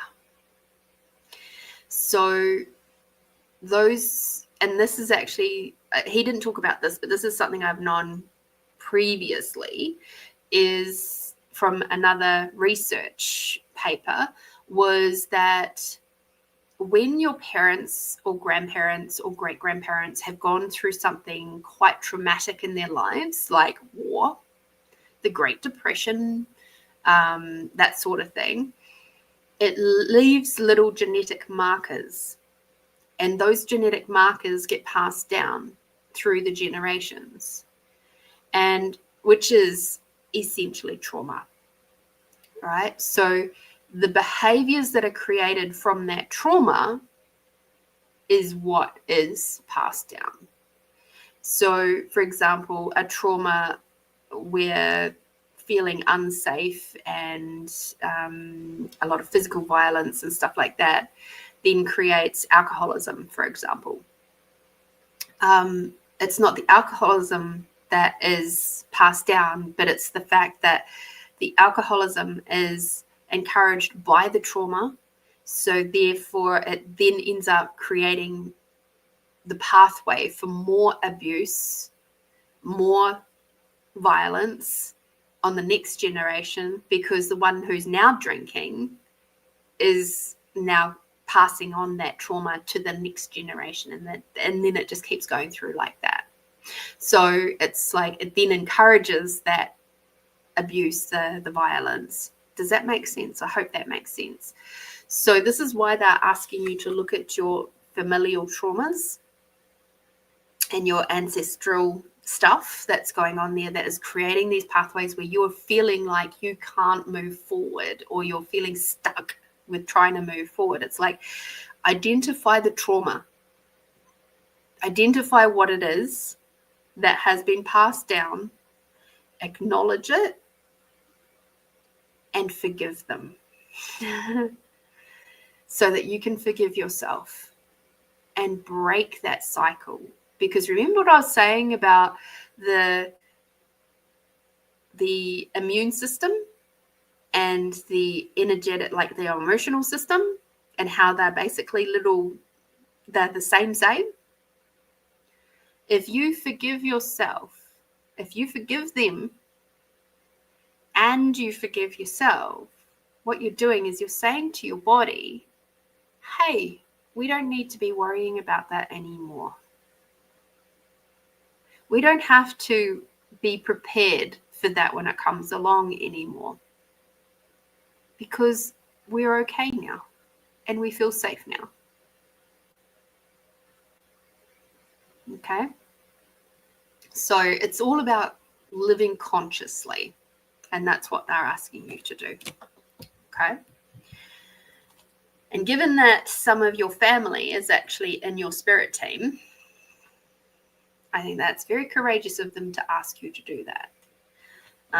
My dad is in my spirit team, and he, in my last round of like big energy healing stuff that I had to do, some of it was to do with him.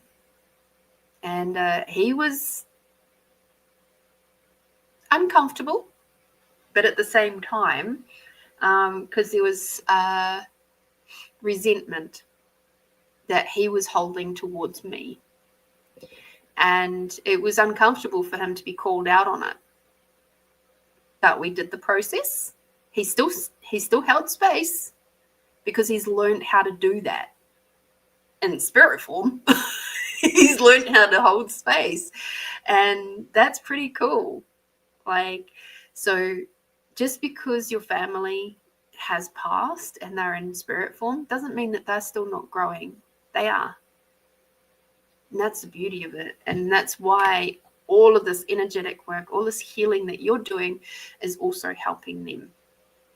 The past, the present, the future, doesn't matter. And that's the beauty of it. Okay. Now, my happy little quiet people pleaser who's sometimes a bit angry, quietly, suppressedly angry. Create boundaries is number 7.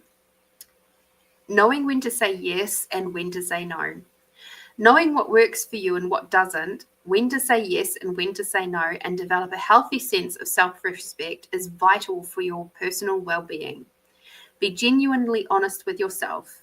Are you someone who has healthy boundaries with others, or do you constantly disregard your own requirements, well-being, and inner harmony in order to be liked, accepted, or approved by others?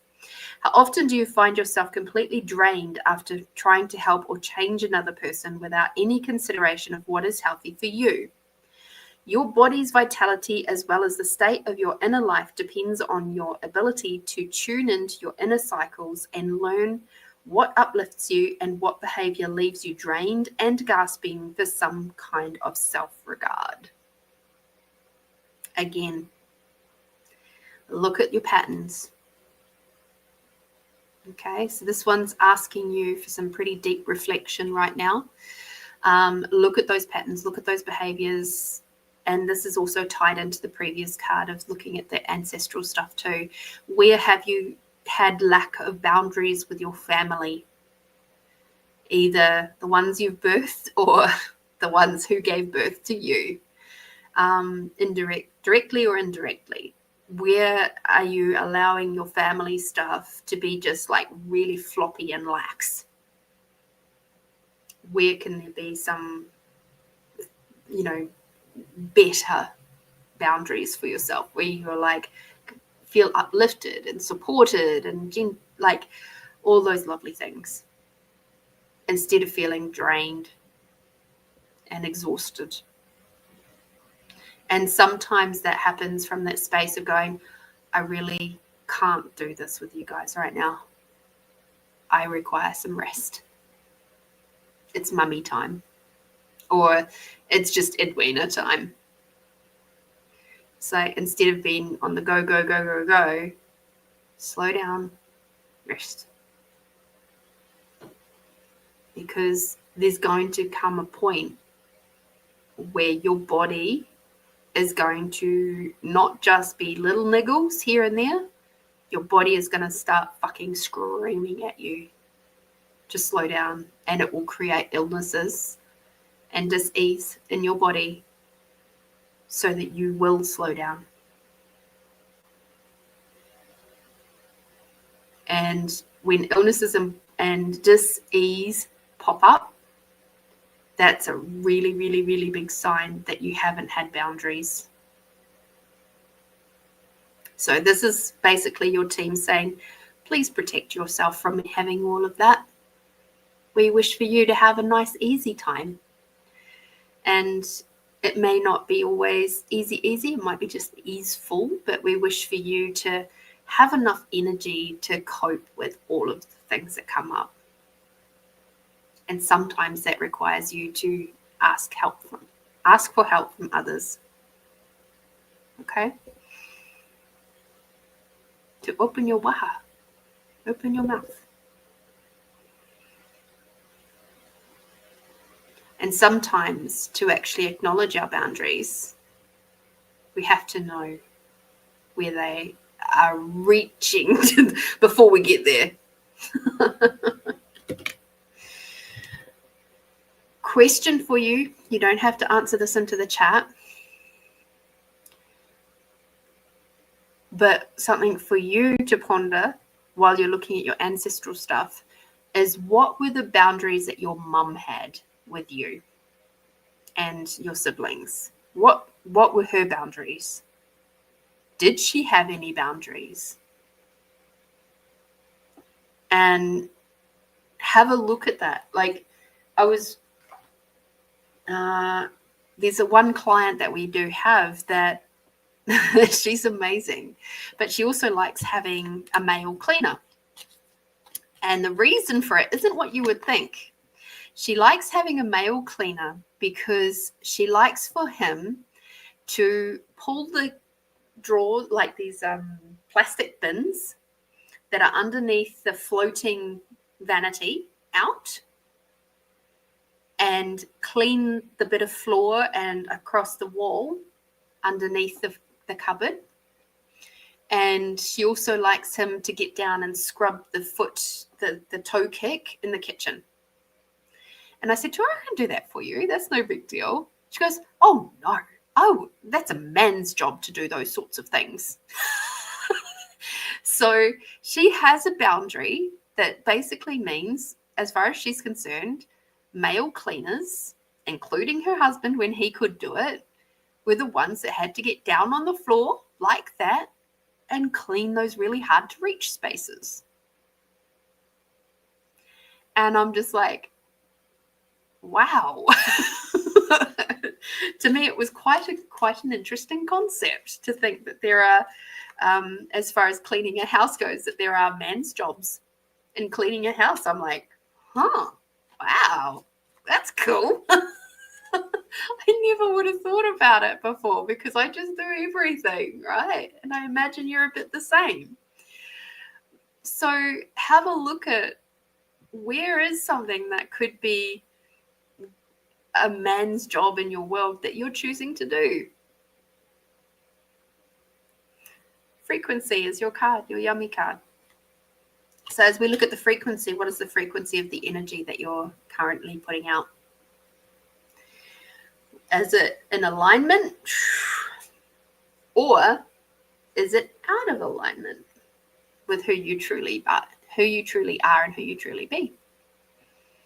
What is your frequency right now? Because the other part of it is that around this is looking at when we are putting wonky frequencies out, we're going to keep attracting in. This is kind of where the law of attraction stuff works, right? We're going to keep attracting in wonky situations, which is why boundaries are so important, because they are protecting our alignment more than our ego does. Our ego doesn't protect our alignment. Our ego throws us out of alignment, especially when it's had a lot of trauma. So it's currently trying to protect you from your traumas and dealing with your traumas because it's all too much. And that's when our inner child work is really, really important, because the inner child sits there and goes until you're actually willing to embrace all that explosive energy and go, it's okay, love. It's okay that you're feeling like that. It's okay because, yes, it was a very scary situation. And you're absolutely entitled to feel scared and angry and sad and whatever other emotions are coming up for you. Absolutely. Please let them come out now. Right? I'm here for you, and I'm loving you, and I'm providing to you the space so that you can explore all of that and feel safe to do so. And of course, if inner child work is something that you're like, okay, I don't know that I can do that on my own, well, then reach out. Get an online session. You know, there is some clients that I've had for many sessions, and each time we cover something different, and it's a beautiful day. And each time we get to connect, it's like the growth is just like so exciting. Yeah. And it's the same for me too. I always get heaps out of sessions. It's like, oh yeah, I hadn't thought about that. But I'm just present with the energy intuitively. Thank you, Edwina, for your very kind donation. And it is truly an honor to read for you. And I trust and hope that this week to come is as precious as you are. Thank you. Thank you. Thank you. All right. I don't know if Ryder's still hanging around on YouTube land, but interesting, Ryder, that you would mention mushrooms. And funnily enough, that actually came up in the Joe Rogan thing around psychedelics and things. And I think personally, myself personally, just to really piss my mother off, that oh, by the way, for those of you who don't know my mum, she's what would be called an English spelling grammar police. she's very, very good at her English. Anyway,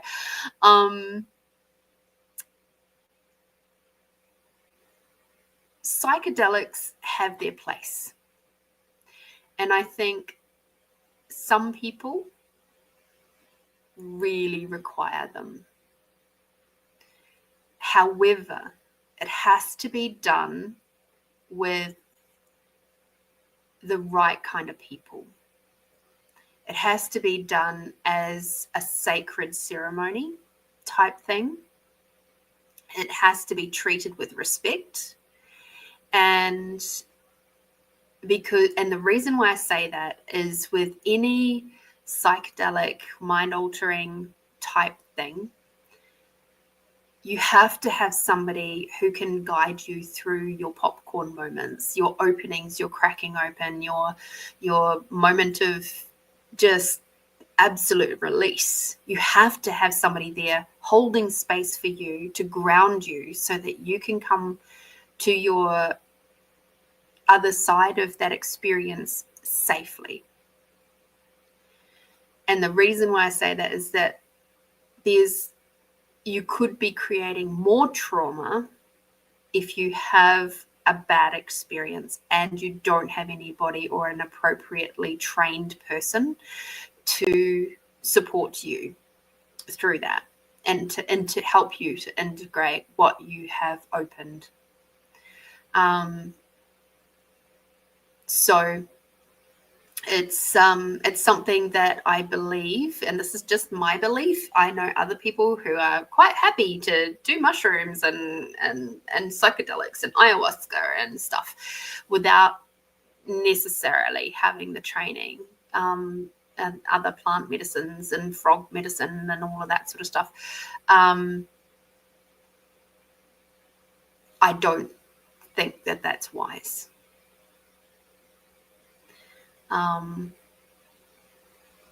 As I said, you could be creating more trauma, especially if you don't have somebody in the space with you that can then help you to integrate what you have opened up. It will help you to see some things perhaps with a lot of clarity, and with that clarity can sometimes come a lot of pain and heartache. And sometimes it's a very peaceful thing too. So, yeah. Be mindful is what I'm saying. I feel very fortunate that I get to experience great levels of peace and calm and openings and awarenesses in smaller amounts, sometimes big ones as well. Through the modalities the energy healing modalities that I choose, rather than going to something like plant medicine.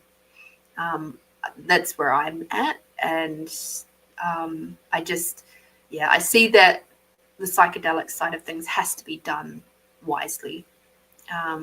So Gabor Mate, oh geez. His interview with Joe Rogan, if you haven't watched it yet, it's from about a year ago. Highly recommend you go watch that.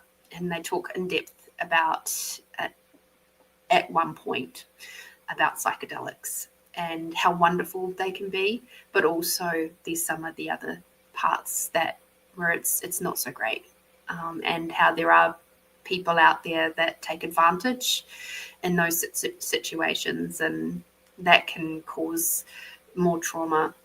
It's not great. So be discerning is what I would say to that one. Amanda,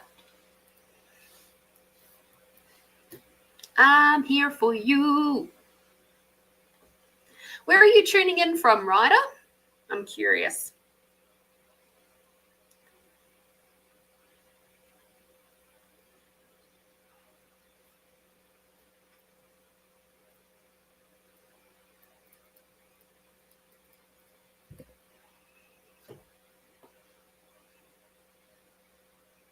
Ooh, that's a different swing. I like it.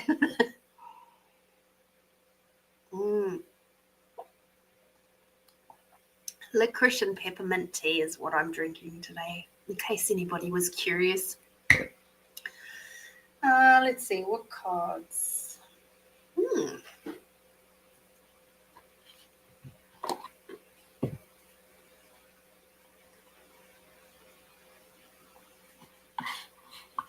Adelaide. Hi. What part of Adelaide, Ryder?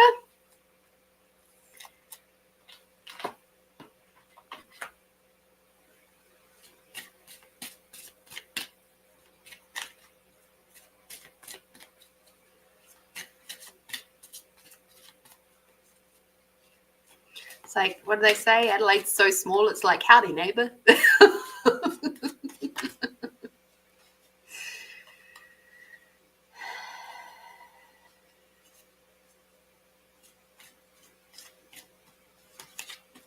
Good old Adelaide.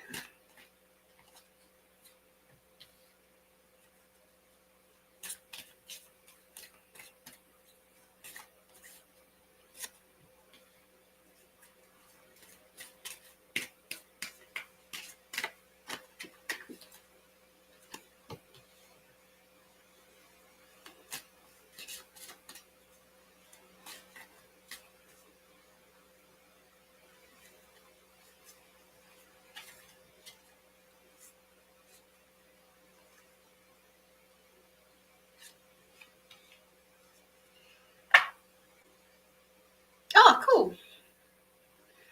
Ryder is Glenelg. I'm up north.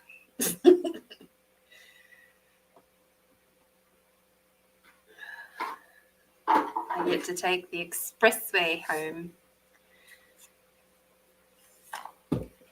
This is very interesting, Amanda, because the Starseed Oracle has come out. Now, I think it's probably been I haven't used it this year. I can tell you that much. So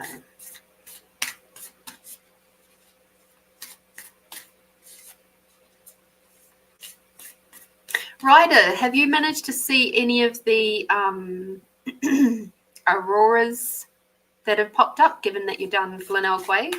You get to see them over the ocean. Have you managed to see any of them that have come through this year?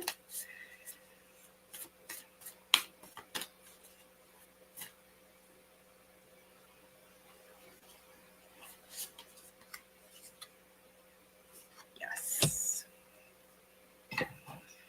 So any other cards come from that one?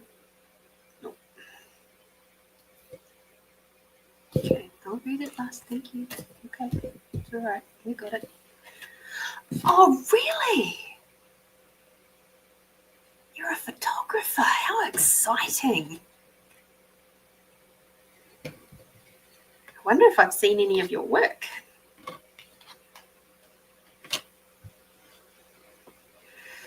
Alrighty, Amanda.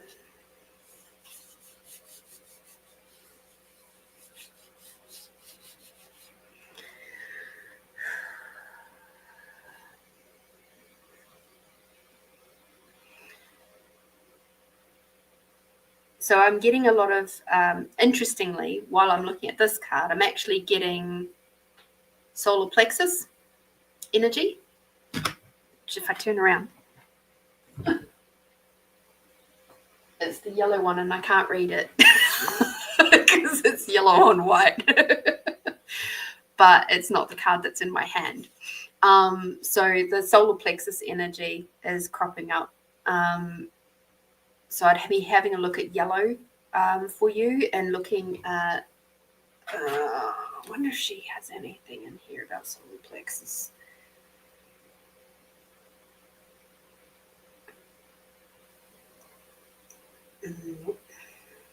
However, she does have yellow.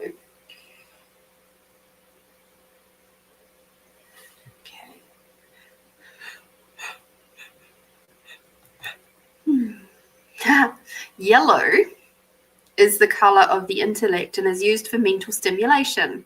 It can fuel the brain and assist you to think quickly and clearly. Yellow is excellent for decision making, boosting memory, self-expression, and creativity. It can provide clear focus, help with writing, reading, interviews, study, quizzes, exams. It inspires new ideas and can help you retain important information. Yellow can help you let go of negative patterns from the past, dissolve pessimism, and release low self-esteem. Can help you look at and deal with deep-seated issues. Yellow can bring happiness, self-renewal, optimism, entertainment, laughter, and inner strength into your life. It also has the ability to calm stress and release nervous tension. Yellow is bright, sunny, joyful, fun, abundant, fertile, and refreshing. Yellow helps stimulate and repair damaged cells. It is excellent as a nerve builder. Yellow purifies blood, removes waste products, and stimulates the lymphatic system. It soothes inflammation and clears congestion and cataract. It can also assist with weight loss and removal of cellulite. Oh, gosh. Apparently, I need to put a whole bunch of yellow around me.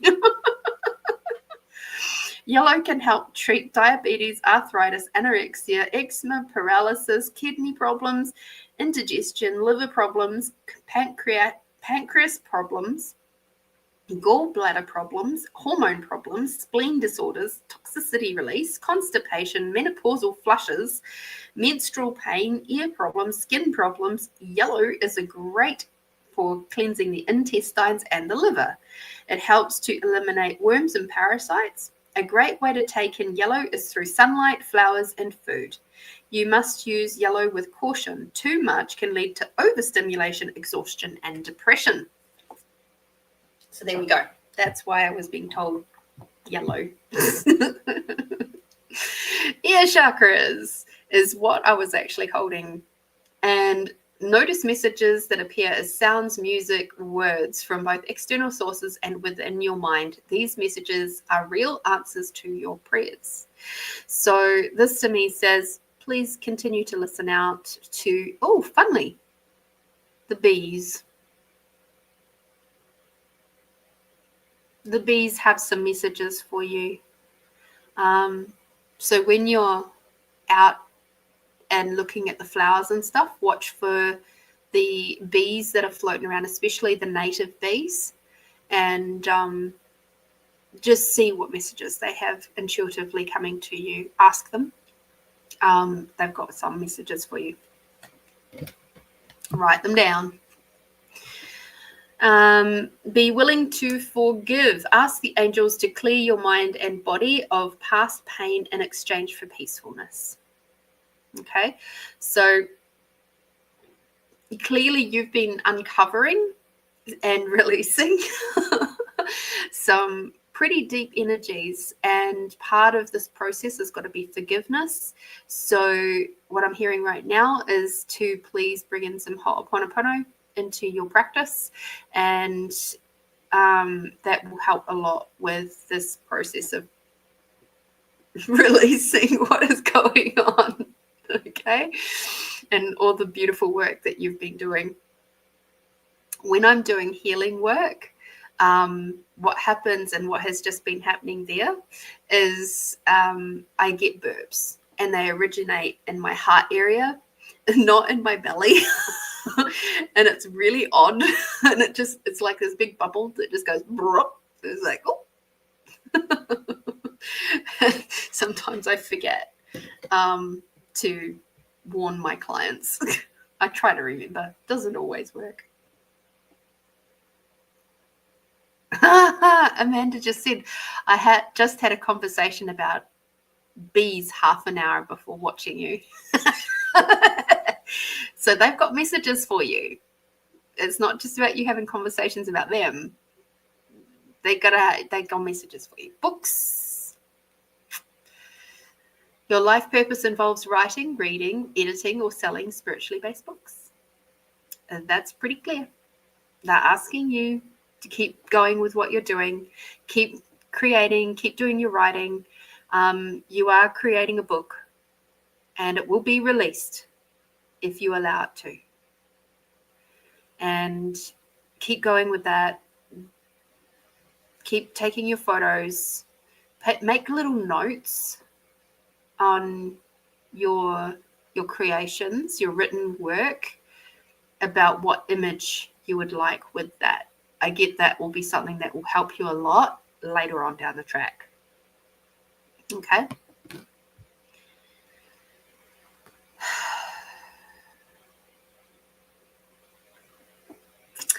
You are a powerful light worker, and we show up in all sorts of different ways.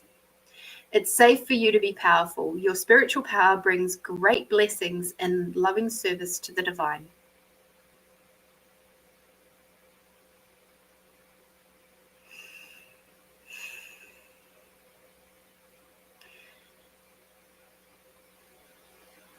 What you are doing at the moment, both creatively, energetically, within yourself, is all this. It's different aspects of it. And as a light worker, there's some beautiful moments of healing with others, inspiring others to heal. That also happens within yourself. So please know that while sometimes it might not always feel like you are this, you are a light worker, you are. And the more that you dive into self-love and kindness and nurturing and appreciating you and letting that self-doubt, negative talk, negative Nancy, what name did you give your inner critic? I can't remember. The more that you let that inner critic drift to the background, the easier it's going to be for you to have that self-confidence to go, yep, I know I can do this, and be gentle with it. Okay? If you haven't listened to the book, Taming Your Inner Critic, highly recommend it. All right, let us have a look. Ooh.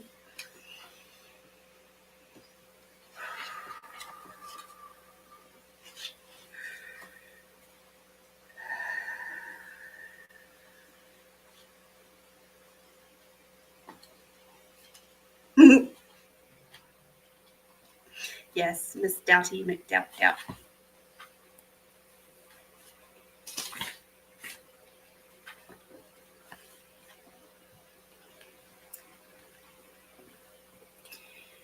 Okay, Amanda said, I created a new piece and shared that and another with my brother. That was so courageous of me, and my brother told me he cried, so I know it helped him too. Oh, see? Oh, that is beautiful. Absolutely beautiful. Inner Earth. So this is from the Starseed Oracle by Rebecca Campbell. Okay. So that's this one. Let us begin. So what we have here is Inner Earth. You'll survive this. New solutions and beginnings. Oh man, this is moving some heart stuff. Inner Earth, also known as Agatha, is believed to be hidden in a subterranean world within the planet itself. Many ancient cultures mention it in their stories. It is said that some beings of lost lands, such as Lemuria, Atlantis, Goodness gracious, we're moving some shit.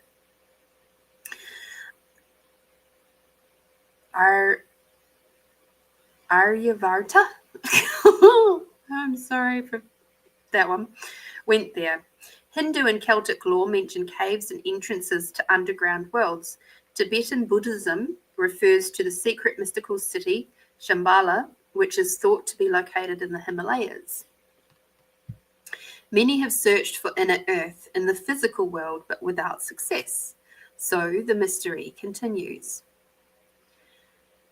Is it a place that exists in the physical or on another level of consciousness? There are solutions beyond what you can perceive. Surprising outcomes to your problems and situations. Resolutions that are in the best interests of all involved. If you find yourself facing an obstacle or feeling stuck and have no idea what to do, you're being reassured that there is a way out. You'll survive this and things will work out. If you're stuck in a rut, do something to shake up the energy and shift your thinking. Try something you wouldn't normally do. Soon you'll see that a whole new world of solutions are available. Things that were previously beyond your focus will present themselves. Helpful people, signs from the universe, and support in both unexpected and expected ways are on their way to you. But first, you need to do something different. Shift your focus so you can receive them. Your star seed soul inquiry. What can you do to shift your energy or your outlook? Okay. Inner earth. This is bringing in some really big heart opening stuff.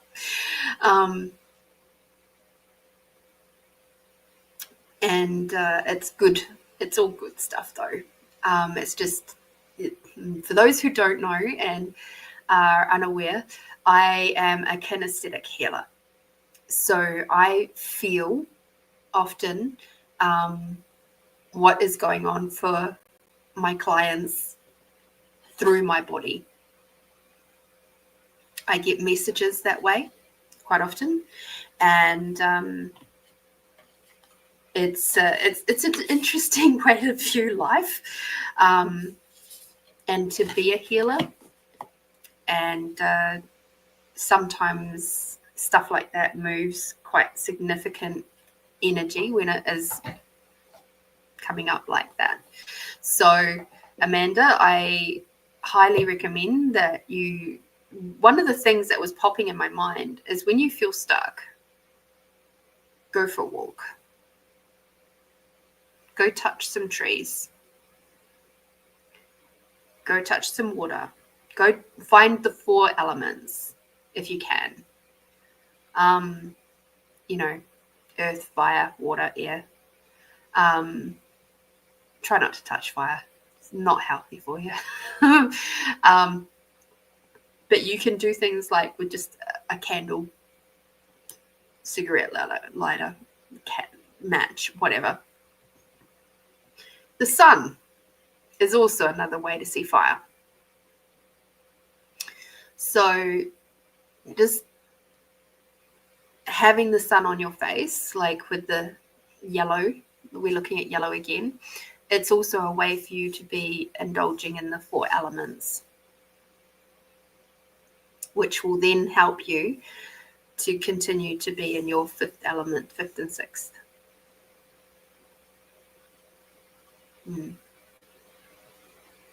So yes, when you feel stuck, go for a walk and challenge yourself to do something different or new each day if you can. Something that you wouldn't have tried before.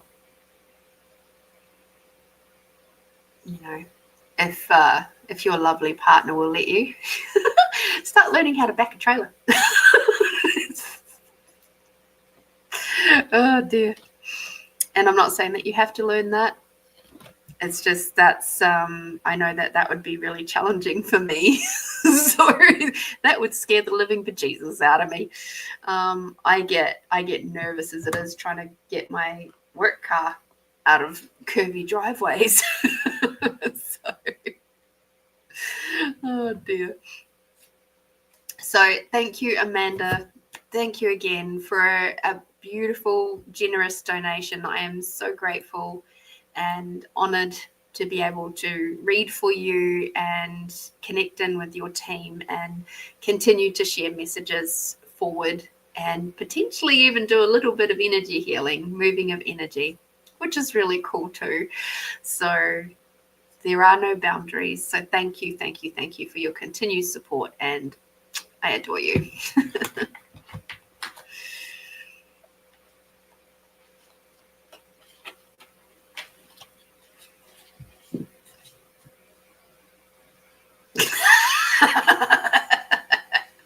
Just so that you all can enjoy this. The sun is extremely significant for me these last 2 days, and it's pretty easy for me to find the 4 elements. I have to learn in case I break his leg. Or what if he breaks his own leg?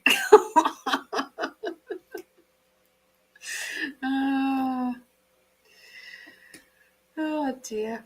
I just love how we have a good laugh on this channel. So something that has, talking about laughing, something that has been rolling through my world this week was I was doing a clean this week in a house where the client is in palliative care at home. And I never got to meet the client themselves, but I got to meet her husband. And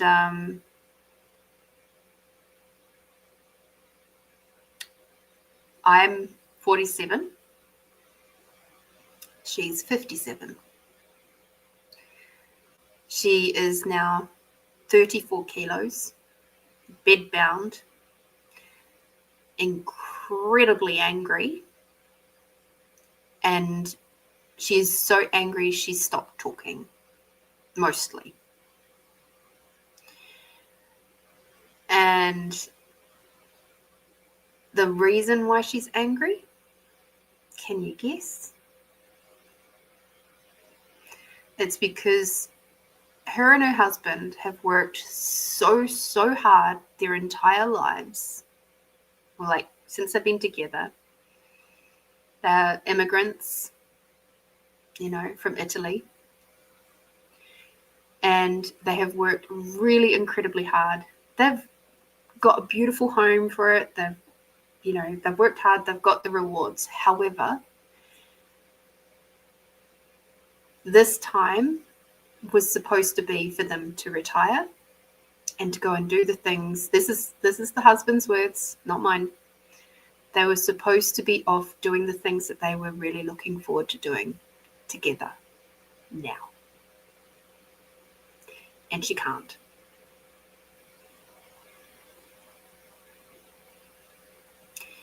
And there was this real significant moment in my life, in my world, where I went, if I only had 10 years left to live, and I knew that there was only 10 years left,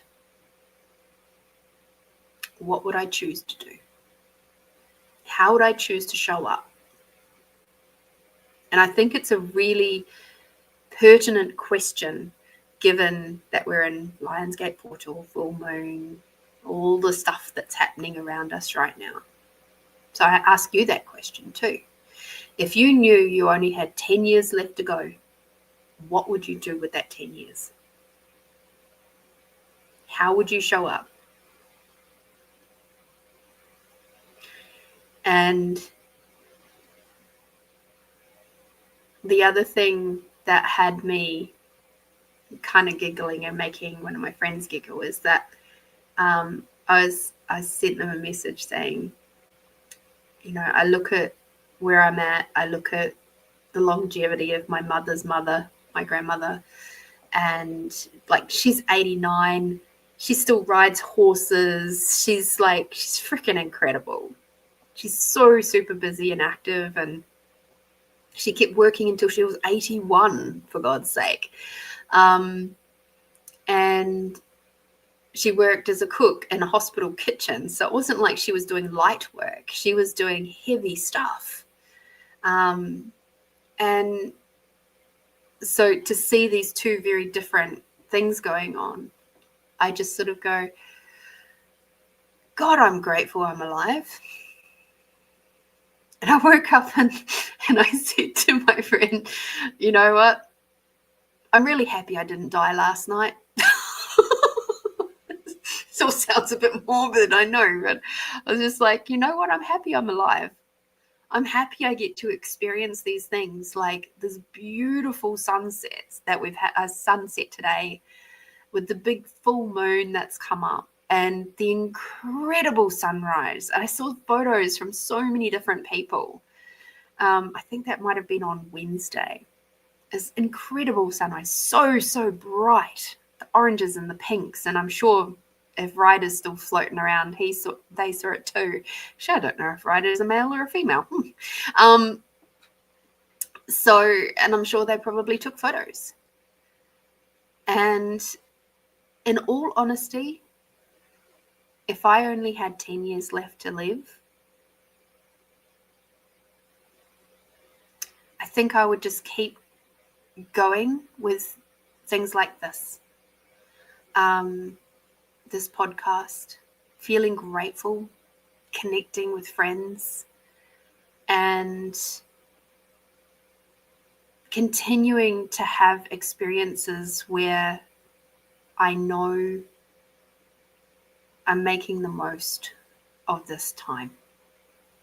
And I think that's one of the greatest lessons that particular household showed me this week was make the most of your days, your weeks, your months, because you just never know when shit can change.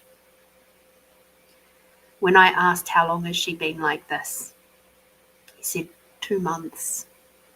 That was it. Up until 2 months ago, she was still good.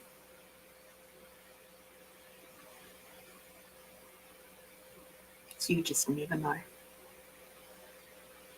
So hence the reason why I'm asking you, write down the things that you would like to bring into your world. Write down the stuff. Like, let us do some magic and bring it into your world so that you can enjoy your next 10 years to the fullest and do the things that give you life and strength and enjoyment and fulfill your purpose and all of that sort of stuff.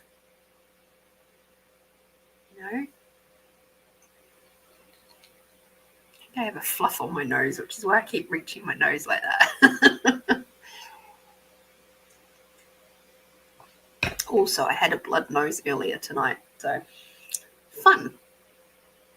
Joyful times. Okay, let us check out this question from Christine. Okay. Just do a couple of cards for that one, I think.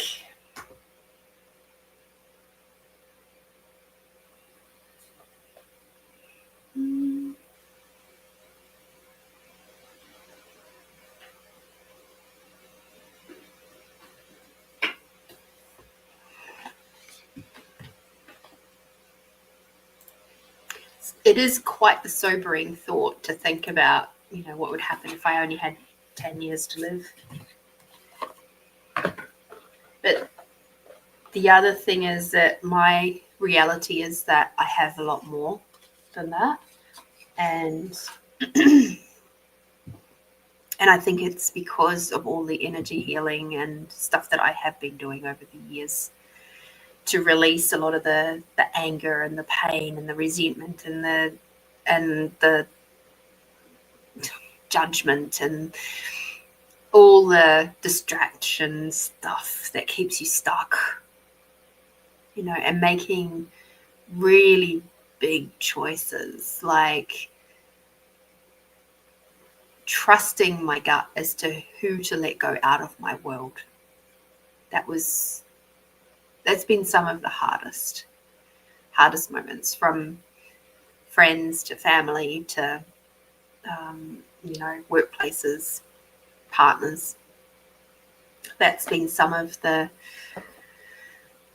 toughest, and having those beautiful moments of circling back around energetically to go, I am so grateful for that time too, because through this time I got to learn how to be this and this and this with myself. And thank you for showing me that energy, so I know how to shift and change that for me, and also how I can now change all of those things so that I can now be of a contribution to others to help them do it too. Thank you for helping me fulfill my requirement of being a wounded healer. Thank you. Because without that experience, I wouldn't have had that. So cool. And that's when you can slip from, or move rather, from that place of anger and resentment and all of that sort of trauma-based stuff into the place of gratitude. And what do you know? That trauma is no longer a negative thing in your life. It's not holding you back anymore. And that's a beautiful thing.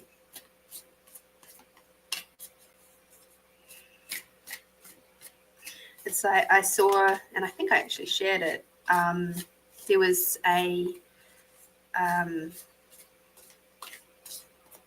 something somebody was talking about where, and this is something my mum said to me, I've never, and it was happened not too long after I'd moved over here and everything was going really, really badly.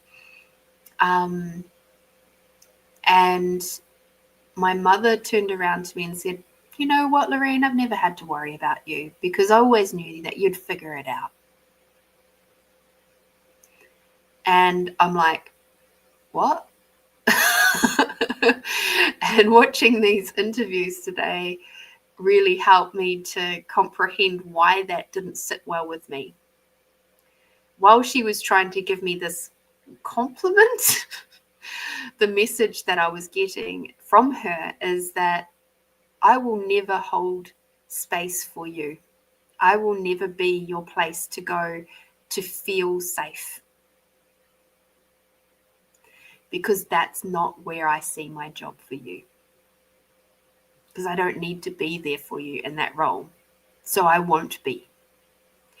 So what that's taught me is that my desire, so the void in my life, this is something that,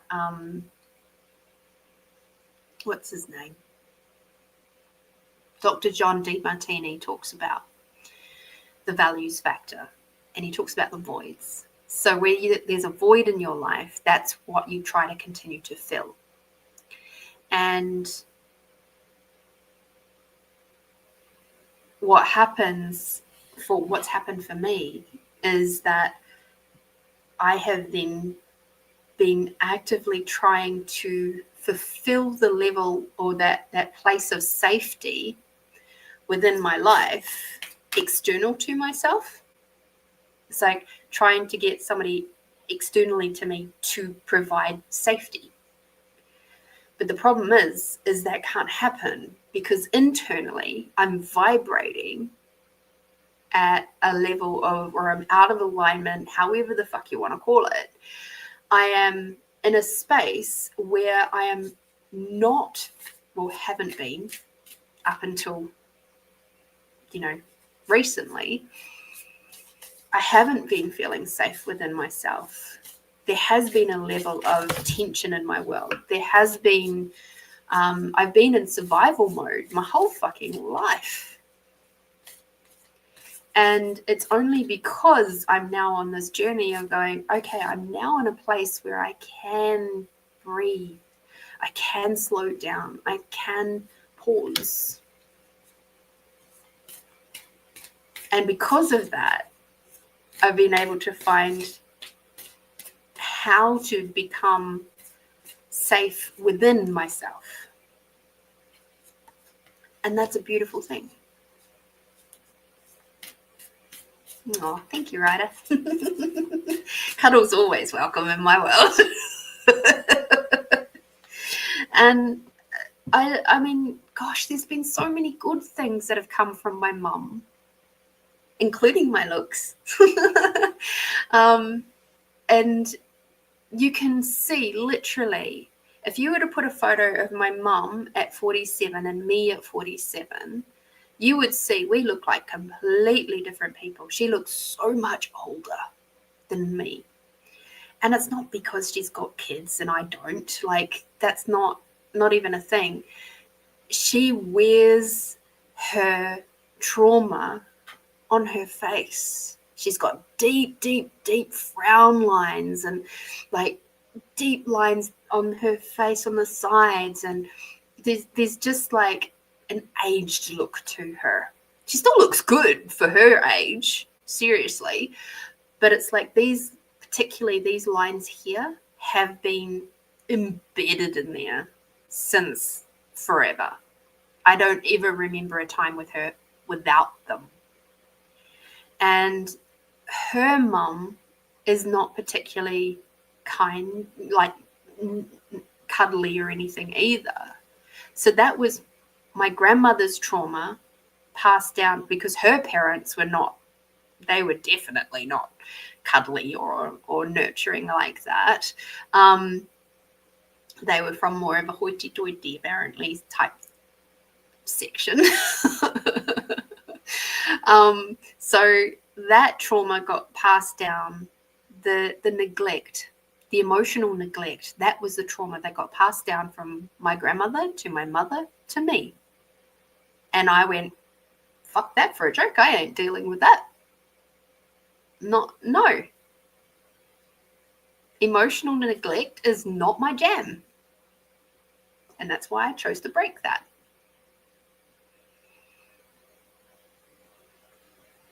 So that's cool, right? But my mum, she's so creative. She's such a beautiful, beautiful creative person. She taught me things like arts and craft. She taught me how to crochet. She also, her and my dad's mum actually taught me how to knit. I don't like knitting very much, but I prefer to crochet. She taught me how to do things like cross stitch and long stitch and tapestry. She taught me how to, I did try to ask her to teach me to embroider, but she wasn't so keen on that, so I didn't get to learn that. She taught me the value of reading books. She taught me the value of speaking well and taking pride in what you put out into the world. And while at times it came across as very control freak and a bit narcissistic and all of that sort of thing, I've managed to distill the best parts of all of that and bring it into me and my heart. And over the years, I've managed to let go of all of the pain, all of the hurt, all of the disassociation, and let that be something that has helped to shape me, a bit like, the mixer when you're doing concrete. It's like the good stuff's inside. But sometimes you got to have the mix, the bashing and crashing about. My mum's a bit of a mixer. And she produced this fabulous thing at the other end.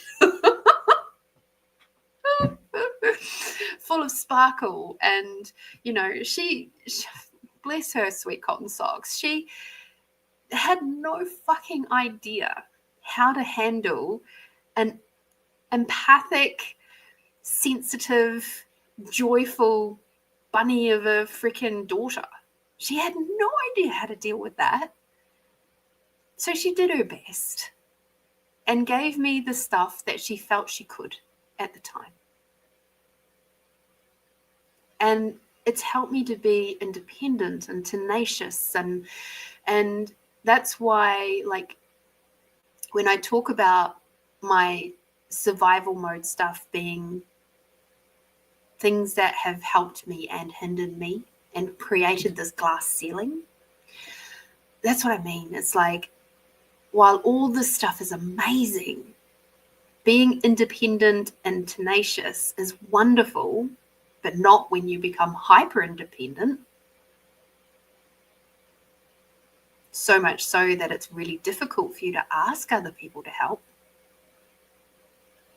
That's not cool.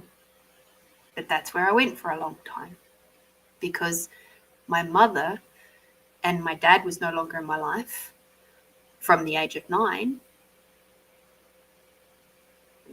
She wasn't my safe place. She wasn't my kind, cuddling, nurturing place. And that's okay. Now, but it wasn't for a long time. Righty-ho. Back to Christine and her question. Can my guides tell me what to do today on the Lionsgate portal to bring financial success?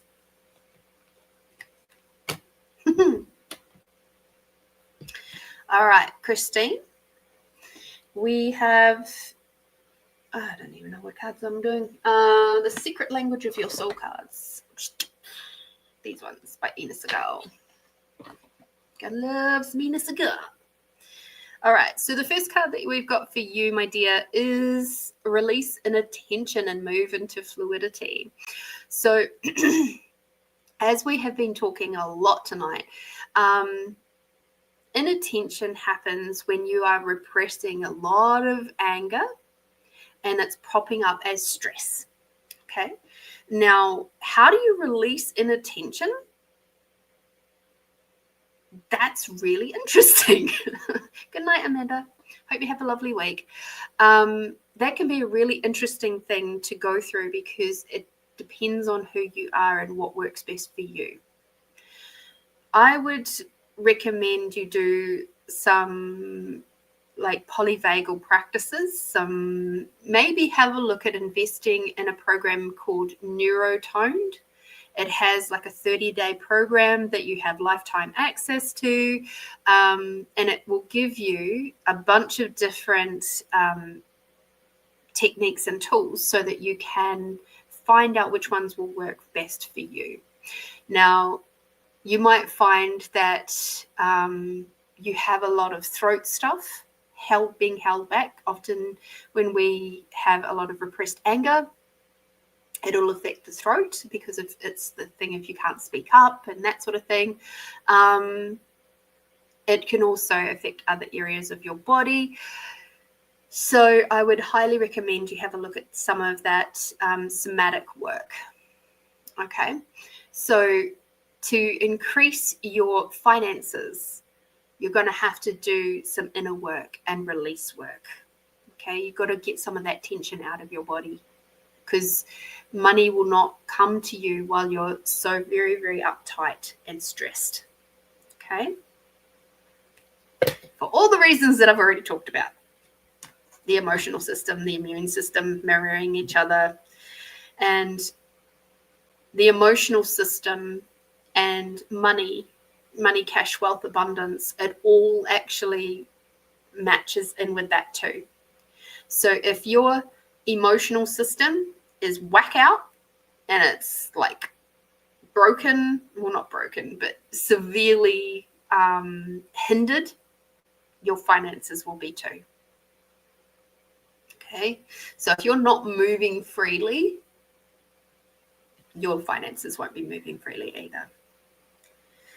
Discover source and come home and come alive. Okay, this is about coming back to who are you? Who are you truly? If you were truly being Christine, who would you be right now? If everything else was off the plate right now, the home stuff, the parent stuff, the businesses, the all the things, and you were like able to imagine like you were living in a completely different space and you knew no one, who would you be? What would you be creating right now? That's your source. And to figure all of that out, you got to do something like find out what your core values are. Once you figure out your core values, everything else will start to make sense. So I would, for you, recommend that you go onto Dr. John Demartini's website and do the test that he's got up there called the Values Factor. Find out what your core values are. We all love a good little quiz. And that might actually help you to figure out why things are not working particularly well for you financially right now. Because maybe your values are something completely different to what you thought. And when you're not working with your core values, things will be, again, finances will not flow well because you're not working with your core values. For example, one of my top core value is actually my spirituality / energetic work, energy stuff. That's my number one priority, my number one core value. So when I have things that come into my world that are not in alignment with that, or people that come into my world that try to push me off center of that, it affects my finances really, really quickly. And also I slip into things like self-doubt. So those are two really big indicators for me that this person is not good for me and this person is not good in my world. And this could be friend, family, co-worker, whatever. Co-workers don't tend to get very close to me in that regard. So it's a different ball game, but things still pop up. And that's a boundary I have, right?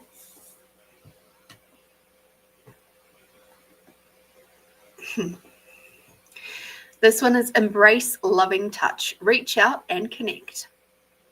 So this is the card that is talking about you reaching out to your friends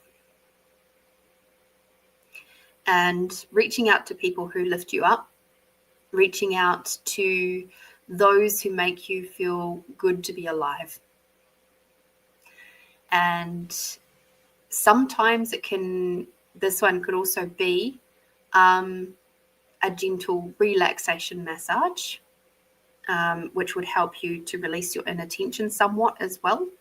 Perhaps not a deep tissue one, but yes, come back to nurturing and nourishing yourself, surrounding yourself with people who have your back. Okay, so come back to that beautiful energy and just be gentle and loving. Remember that you are loving and you are lovable. Okay, go and find a friend to, like, connect with a friend, not find a friend, but connect with a friend maybe that you haven't seen for a little while. Go for a coffee catch up or something and give them the biggest hug ever and hold it until you feel your body go.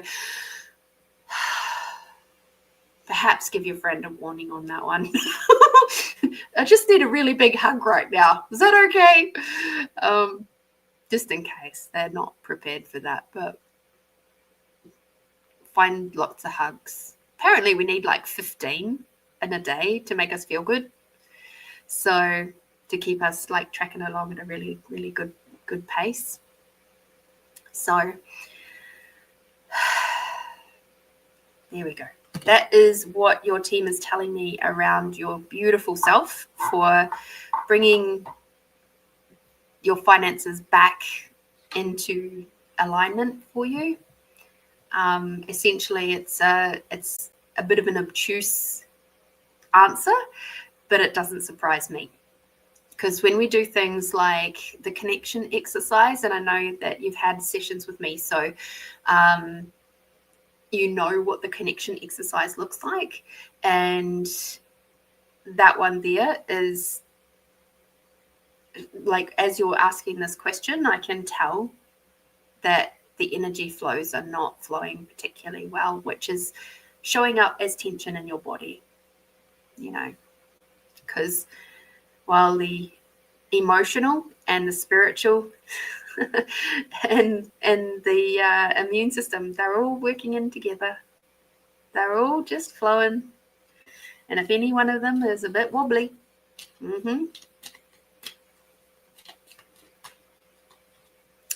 let me just check, because you did ask another one. Okay. Christine, you also asked guides as to how to let go cords somehow locking courage. Oh, thank you, thank you, Ryder.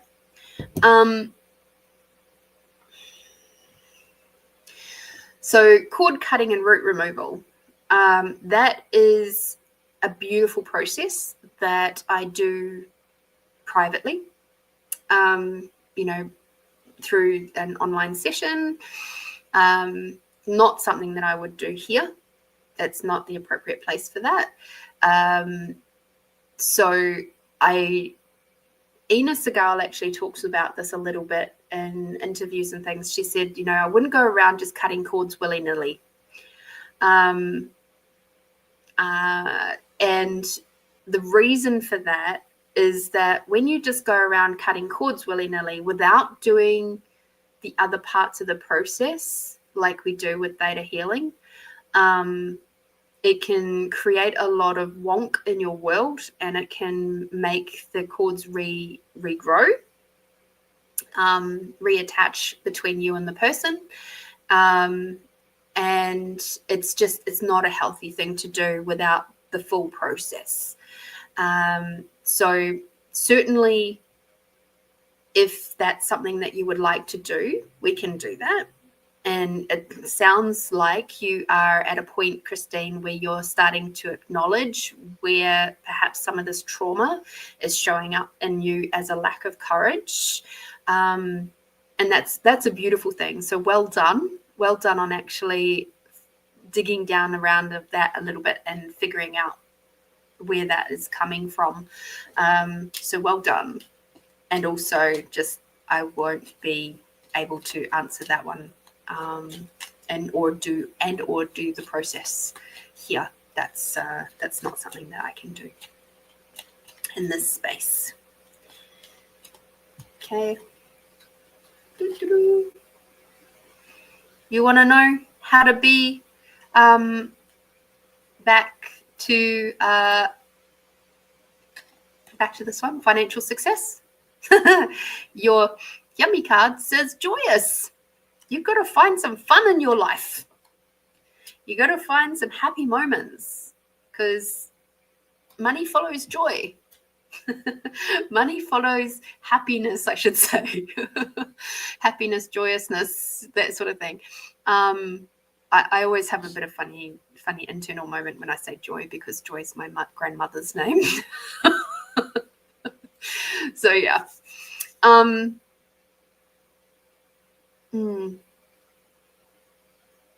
Thank you, Christine, for that beautiful question, and I appreciate you, and I hope that everything is going to go okay in your corner of the world in America.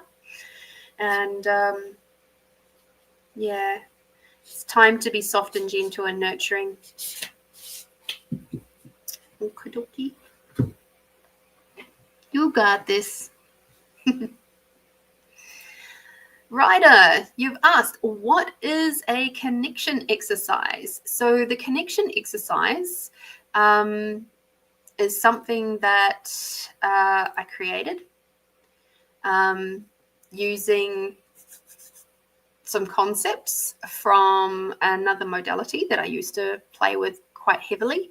But it's a process that I've created myself. And what it is it's bringing all of the parts and pieces of you in alignment and flowing back together. And it's, people can really have some huge shifts. So it will take somebody from being quite out of alignment to sometimes an 100% alignment just within that one process. Some people have a little bit more trauma, a little bit more work to do, that will then get them to the 100%. But even I've had so many people go from like an overall percentage of like, say, 23% overall, right up to 100% in one session. So it's a session, it's a exercise that I do, an energetic healing exercise that I do, a verbal one. And while I'm doing it, I also get to become aware of things like where somebody's got massive blocks. So women, especially women, are very prone to being able to put out a lot of energy, like they put energy into other things, and then they really struggle, especially when they've had like the sort of the hyper independence and all of that cropping up. They really struggle to receive energy or help or assistance from outside of themselves. So they're really good at emptying their cup. They're not so good about filling it back up again. And of course, we require to do both to be in a beautiful alignment. We require to gift and receive in equal measure. And so that's where the connection part of it comes in, is like it's connecting up all of the parts and pieces of you, include like all the elements that contribute to your body, and spiritually, energetically, physically, all of that stuff. And it's allowing all of them to flow and contribute, gift and receive equally across all of it as well, because it's not just, so there's an old point of view that was set up that we have to compartmentalize our life. So we have to keep work at work and home at home, and relationships separate from friendships, and, you know, all those sorts of things. That's actually really, really damaging to your energetic flows. And the funny thing is that once we are all connected up and things start flowing well, magical shit just starts popping up all over the place. And it's quite fascinating to watch it unfold. Sometimes it happens in a big way, sometimes it happens in a little bit smaller way, but in a little bit gentler way. Just depends a little bit on how much you're willing to let go of in a hurry or not. And I, without taking you through it, yeah. So you said that I'm deeply fucked up. I doubt it. I absolutely doubt it. Nobody is completely fucked up. If I can come back from the brink of suicide, and I know YouTube is going to hate me for that, and I don't care, because this isn't monetized anyway. This is why we do donations. I swear too much for YouTube to be happy about that. If I can do that and come back and be where I am today, anybody can. The first life that I had to save was my own. And I can proudly say that I have helped others too. So you're not that fucked up. You have some stuff going on. And it's okay. It's okay. It's all rememberings and lessons and ways to shape you so that you can be the beautiful gift that you truly are to the world, whether that be through your art, through your photography, through who you be. It's one of those things that I say to a lot of people of, to make a contribution to the world, you don't have to be on a big, huge stage doing keynote speaking or you know, on a big, huge, popular TV show, or I guess in the newest form of it is like a big, huge, many millions Joe Rogan podcast type YouTube thing. You can make such a huge difference by being like, there's one of my friends who I've known for a long time, or acquaintances I should say. She's managed to get a job pushing trolleys, part-time job pushing trolleys. And given her progression through things like anxiety and stuff like that, facing her fears, losing a shit ton of weight, going through surgeries and all sorts of things, she's had a lot of health issues. And you know what? She has the biggest smile and the most gorgeous eyes that you've ever seen.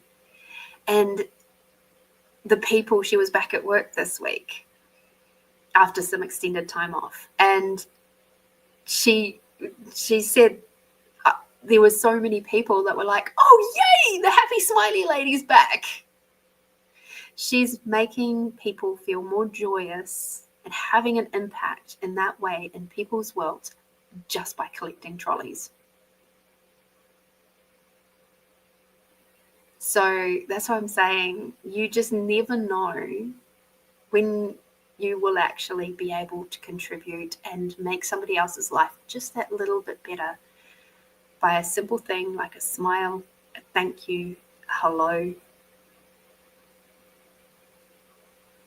I love it when I get to do things like, I'm going through the supermarket and I go through a checkout and I just say things like, I use the checkout operator's name, which really throws them off, and they're like, oh, and they actually see me, which is really cool.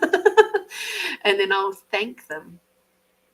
And I'll say things like, it's such a pleasure to be served by an actual person. Thank you for being here. Hi, Paul. So, and that just, you can feel it. You can feel the change in person when it's like that. And there's times when I'm not wanting to talk to people. I'm not always this bright and bubbly. I am for you guys because it's fun.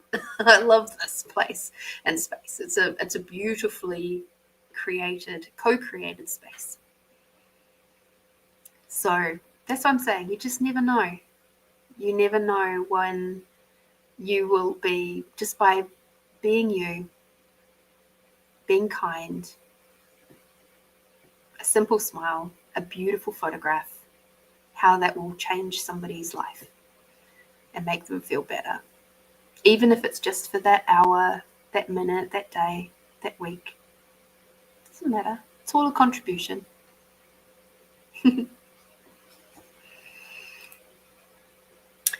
Mr. Paul, hi. Back home. It was amazing. The Grand Canyon. Wow, love it. I am so happy for you. You've made it just in time. You're a bit late tonight. I'm glad you're here, though.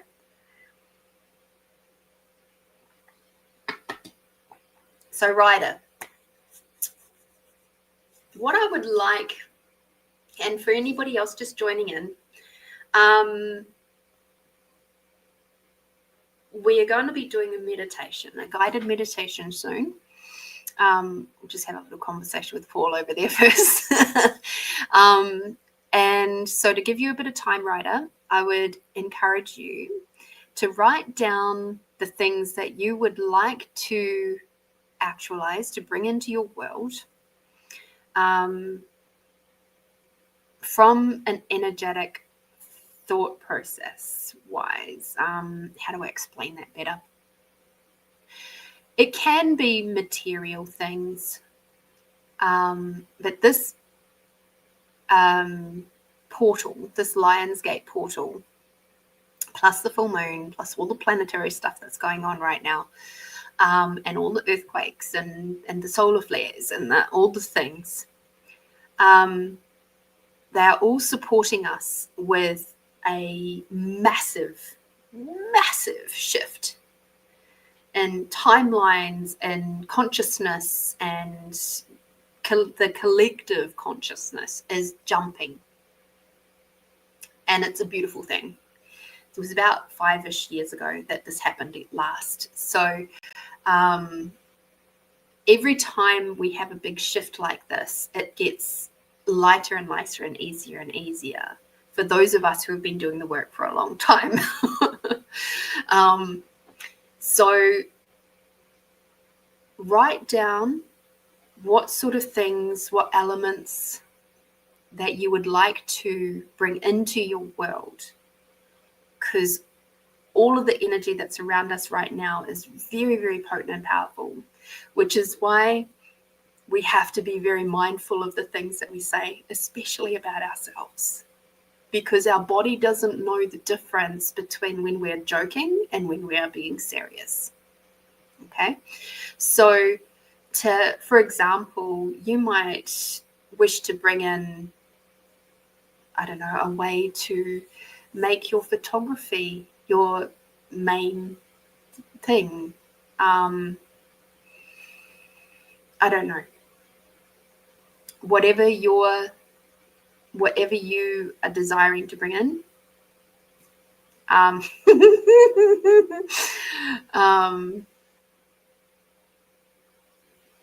write it down, okay? Because you're gonna, if you follow through with the meditation with me, that will be really useful. So Paul said we lost today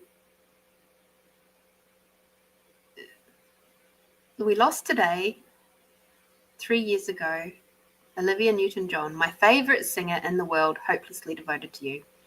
Now, Lorene, I am devoted to you. Oh, Paul. Oh, dear. You're so cute. Thank you.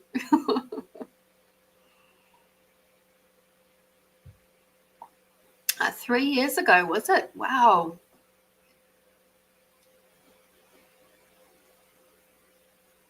I feel like I knew that. I feel like it was part of the thing of that, like,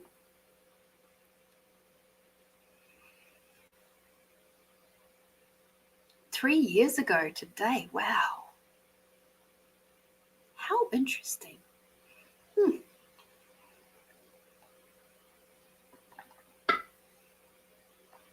All right.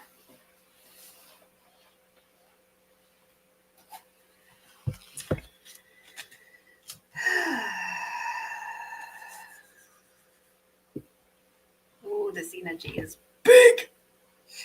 It's a big, big, big.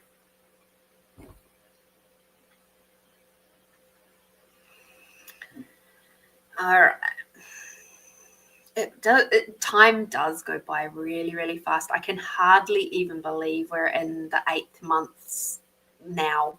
I really can't. Like, 4 months ago, I was, up at Uluru, or nearly. It's crazy to think of how fast time flies now. As I say, it flies when you're having fun. And I think a big part of that is they've actually done research on that. And it's because when you're when you're a kid and it takes forever for, Christmas to come and things like that, it's because you have so much life to go. So comparatively speaking, waiting a year to Christmas feels like forever. But when you get to an older age group, it's like suddenly the time frame that you are left on this planet is less. And so time seems to skip forward really quickly comparatively. So it's still, realistically, it's still the same amount of time. The clocks haven't changed, but we also become, as adults, so much busier, and have a lot more responsibilities and stuff, which fills up the time. Whereas when we're kids, we have a lot more empty space, hopefully, which is why, without getting into it too deeply or anything, computers, gaming, social media and all of that for little kids really shouldn't be there. They require the space to grow their brains, to grow their creativity, to grow their intuition, to do natural things like learning what their capacities are.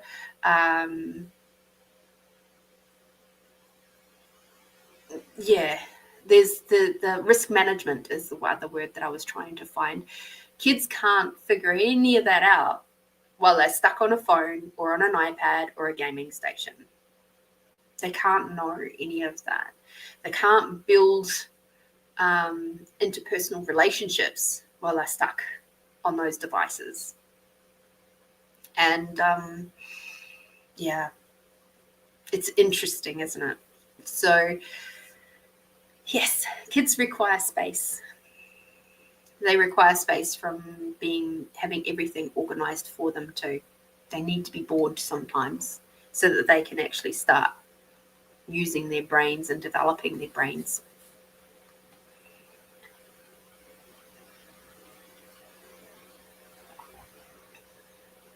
You're welcome, Christine. Hopefully you caught all of the rest of the message there too.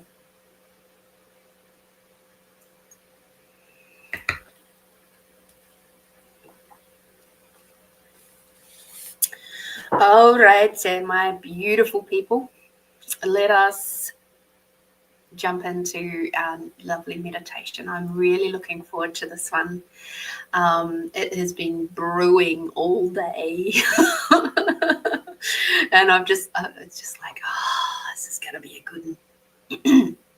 So with your desires list, with your ultimate desires of what you would like to bring into your world, it can be concepts, it can be things, it can be something a little bit bigger.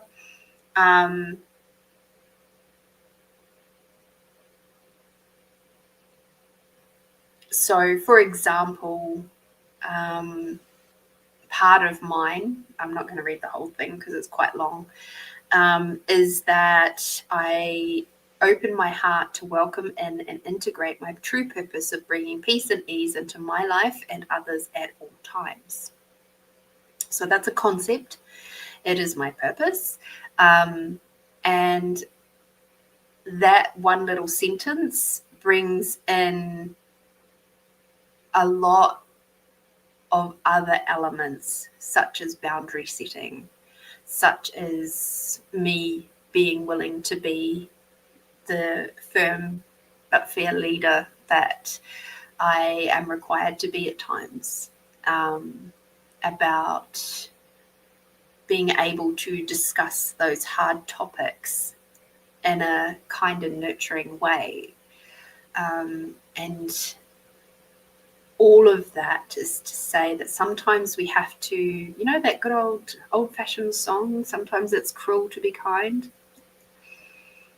It's kind, yeah. Cruel to be kind. Yeah. Sometimes you have to be a little bit mean. And sometimes there's got to be a bit of pain. But at the end of it is kindness. You know, you think about if you've broken a bone and it is sticking out through your skin, there's going to be some pain to be able to bring that bone back into alignment to reset it. And it's going to be uncomfortable, right? So keep that in mind.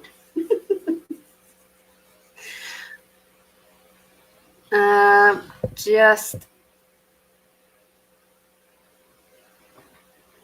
quickly in the lovely little chat there, Paul has asked, how is Down Under doing? Hope all is good. Need to see it soon. It's fabulous. It's cold. There are parts of New South Wales heading up towards the border of Queensland, which has had massive amounts of snow in the last couple of weeks or so, which is very, very unusual. We do have some areas of Australia that do get a little bit of snow, like up in the Blue Mountains and stuff like that, which you would expect being called mountains. But this was a significant amount of snow, way heaps further down and in areas that have not seen any snow since I think I saw that it's the 1980s. So it's a very strange weather event, but given all the earthquakes and things that have happened, I'm not surprised. So we've had quite the cold snap over this way as well. But I think this week's actually been a lot more mild. I actually got a bit of a sweat up this week. I was working in an office and I swear to God, they had this thing set, the temperature set to like 37 degrees. Not quite that bad, maybe just 25, but I was wearing 3 layers, including a jumper, and I was just like, oh my God, this is too hot. Yeah, funny times. All right, my beautiful friends, let's get into this meditation. So this is bringing in the energies of the Lionsgate portal, given that we are in an 8/8 energy now, as well as the full moon, which is already up and doing its thing. And you are invited to bring in what your greatest desires are for this next period of time moving forward.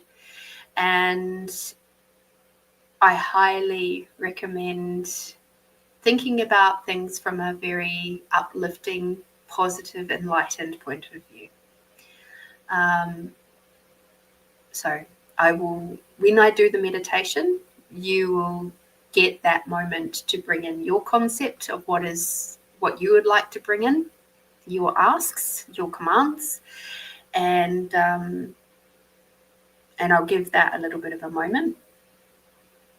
So for the people that are watching this on the replay, you are invited to, when I do that moment of silence, that you can actually pause the video and just fill in the rest of the gap and then carry on.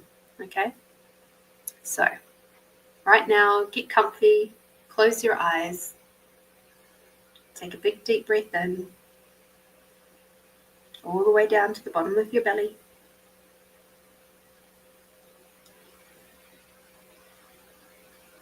And breathing out.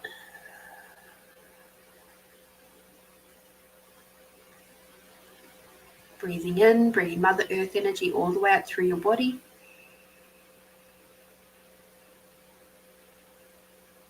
Breathing out, bringing Father Sky energy all the way down.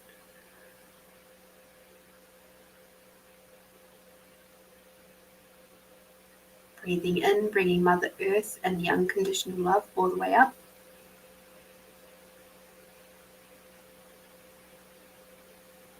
Breathing out, bringing Father Sky and the gratitude for everything and everyone all the way down.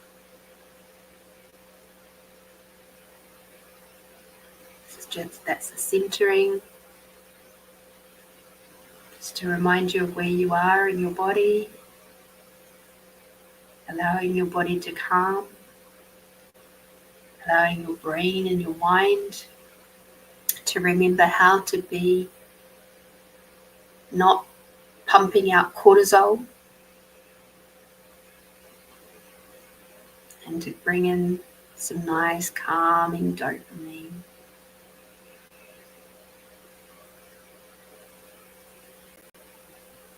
Now we'll move into the expanding out exercise. We do this every week at some point. Become aware of your body. Become aware of your breath. Become aware of your belly and your heart. Become aware of your internal organs. Become aware of how your body is positioned.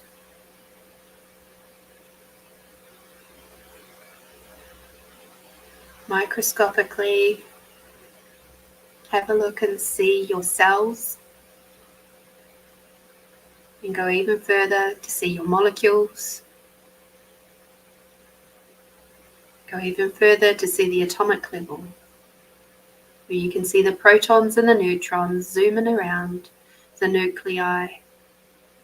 And if you look even closer, you can see that there is indeed space within the nuclei. There is space around it. And if you look out and around, you'll see that your body is in fact 99.999% space. That there is nothing stuck or stagnant within you. Things are constantly shifting and changing.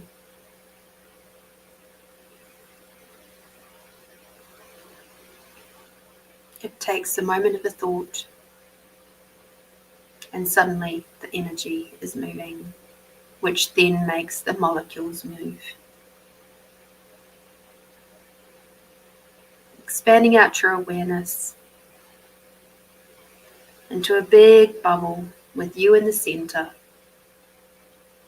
to the size of the room that you're in.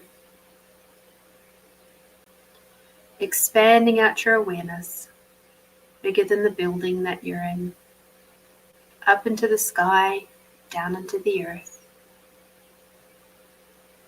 Expanding out your awareness, greater than the city that you're in, or the country that you're in.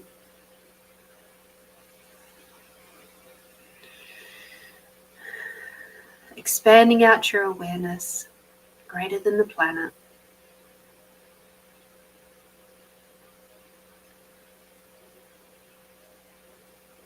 And during this process, you might begin to be a bit more aware of your body.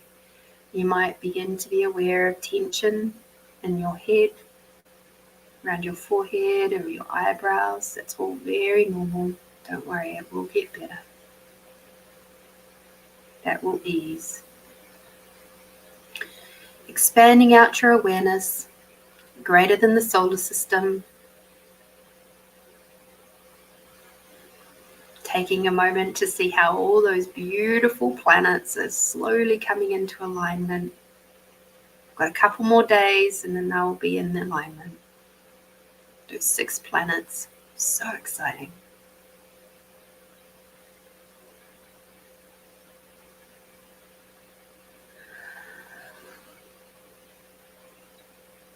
Expanding out your awareness beyond the galaxies.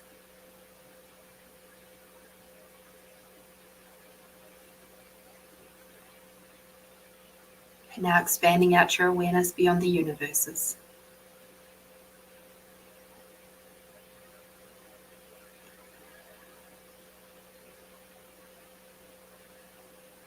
Beautiful. Keep your awareness nice and expanded out. And now focus on your body once more.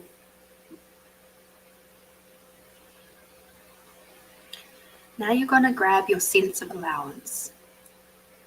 Your sense of allowance will take you from feeling like a tight, contracted little pebble at the bottom of a raging river of everybody else's thoughts, feelings, and emotions, and where that pebble is feeling like you're bashed and trashed, and at the effect everybody else's thoughts, feelings, and emotions, and you can't even think of what yourself is anymore.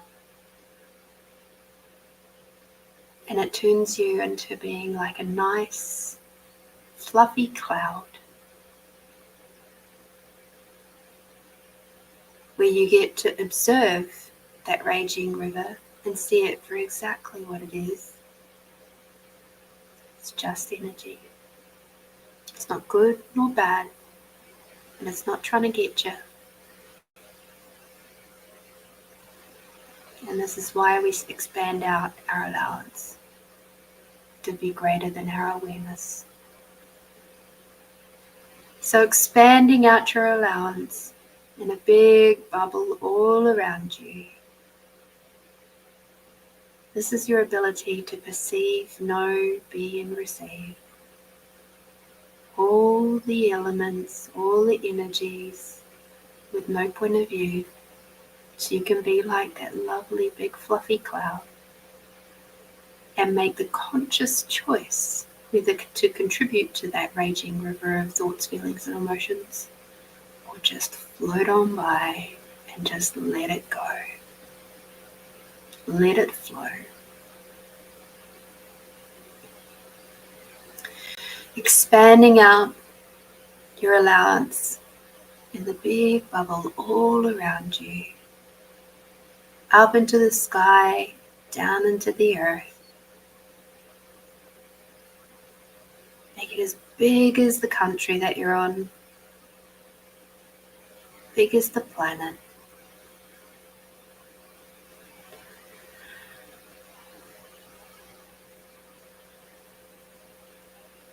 Expanding out your allowance now to be as large as the solar system.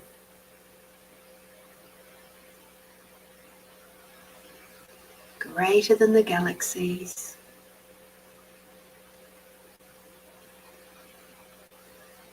Greater than the universes. And now greater than your awareness.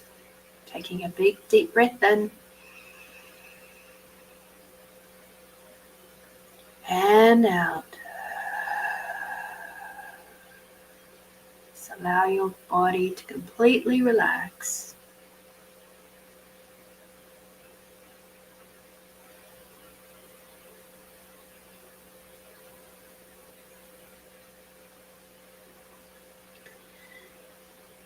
And now what I'd like you to do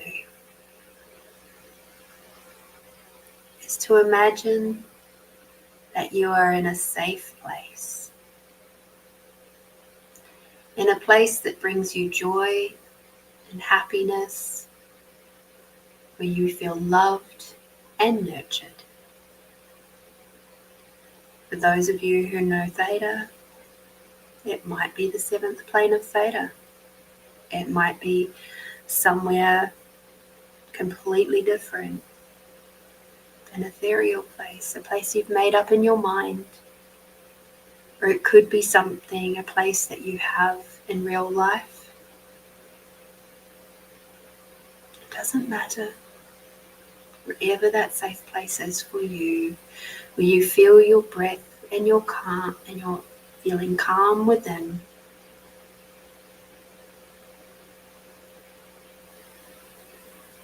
Maybe it's out at the beach or in the river, in the riverland or in the bush. Wherever that is for you is perfectly, beautifully, magically created for you. There is no right and wrong here.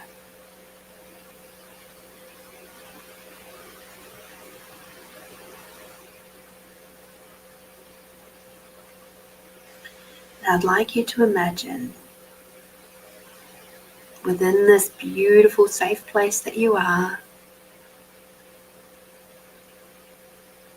see that energy of safety, of nurturing, of kindness, of nourishment seeping in through your body. And with every breath, your heart, your body, your mind, your lower intuition, whether it be your belly or further down for the ladies with the base, your auric fields, your chakras, everything is coming back into alignment with every breath.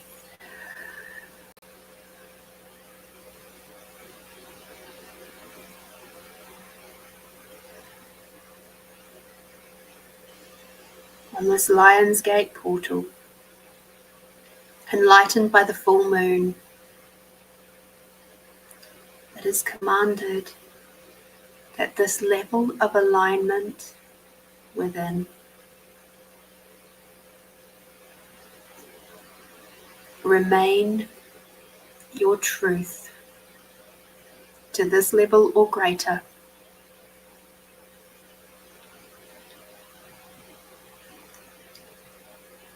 for your highest and best,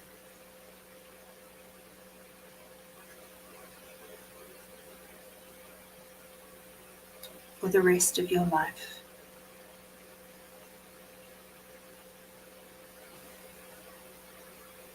If this magic continues to seep out into your other lifetimes, dimensions, realities, and non-realities, that is absolutely cool too, and welcomed.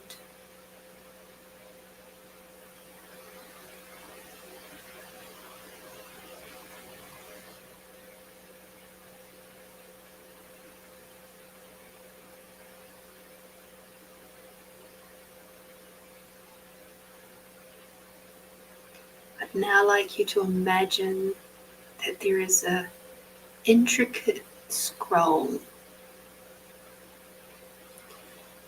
And I'm not talking about the baked goods, I'm talking about the paper. And this scroll is a beautiful yellow scroll. It's got tiger's eye as gems on the end of each rod.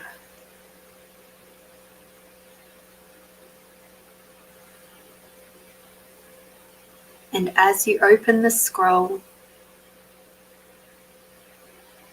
it has your greatest desires etched into it.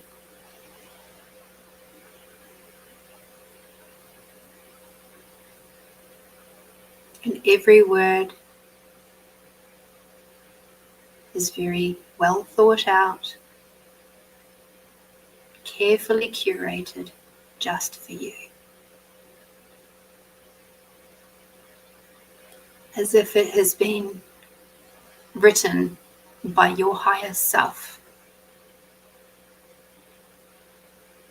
so that you may continue on in this new space, this new timeline that we are all stepping into now, whether we're consciously aware of it or not.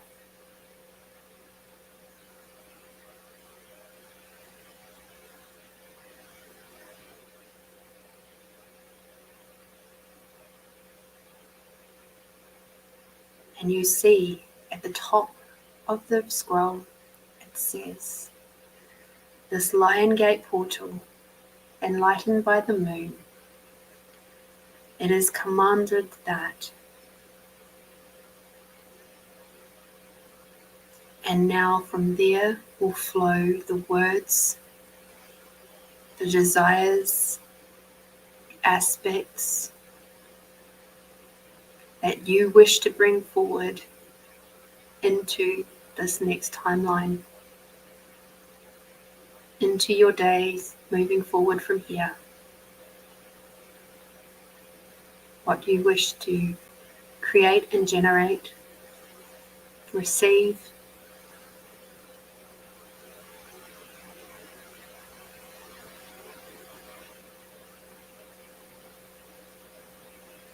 just going to quietly have a moment now while you read your words, and if you are able to open your eyes right now to read what you have physically written and imagine that they are on that scroll.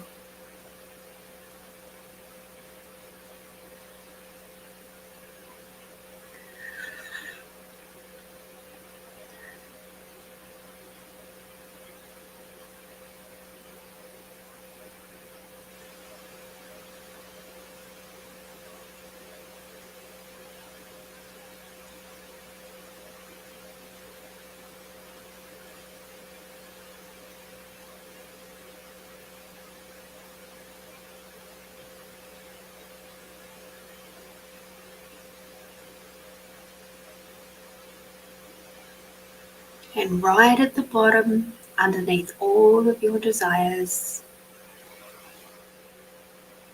your requirements, your wishes,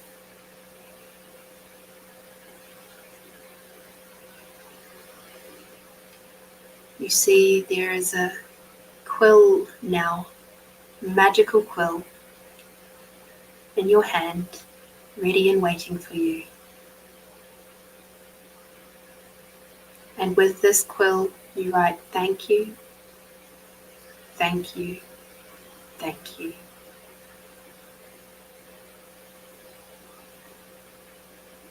And so it is.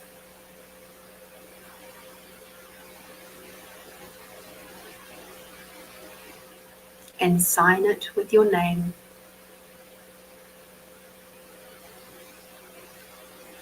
And any other decorations that you wish to put there.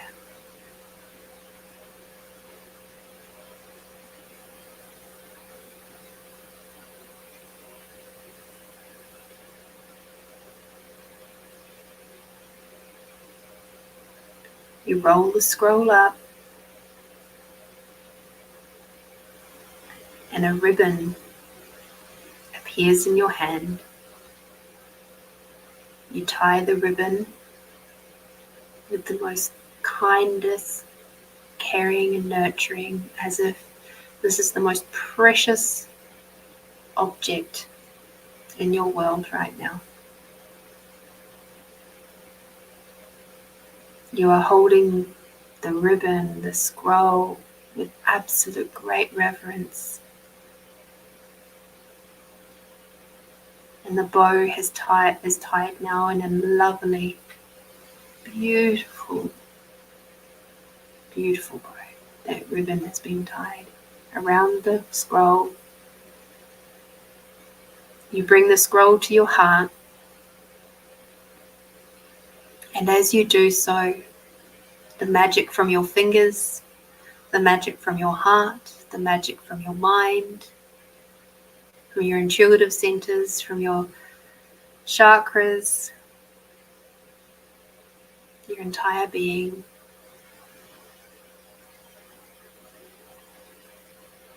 are being imprinted on all of those asks.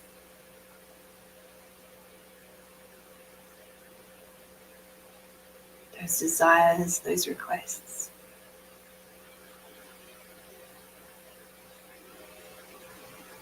And now a beautiful opalescent dove comes flying down, and you gently hold the scroll out for the dove. It lands on top of the scroll. You make eye contact, and each of you dips your head in gratitude and knowingness that this is done, it is done, it is done. And the divinely sent dove now takes that scroll all the way up to Creator, to the universe.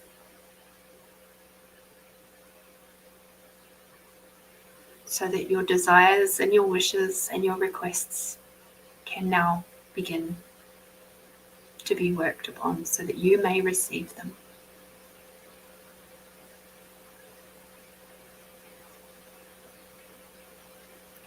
And in this moment, in your safe place, you are reminded to have faith, to have patience, and remember that sometimes our asks are so big, it takes a lot of strings being pulled and energies to move and shift for that ask to actualize into your life.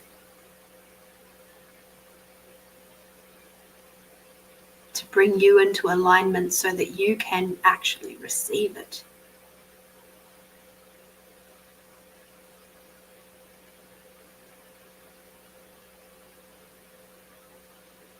Now is the time to make that commitment to yourself.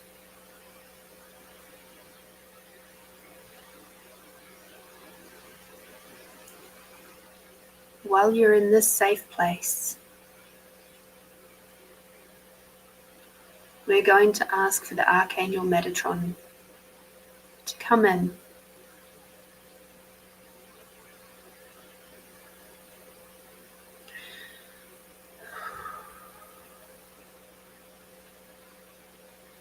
The beautiful Metatron is now standing before you.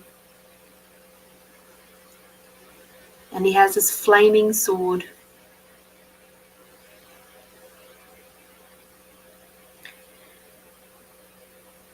And right now, if there is anything at all within you, any thoughts, any belief systems, any points of views, any habits that you no longer desire to be in your world, to actively be functioning in your life,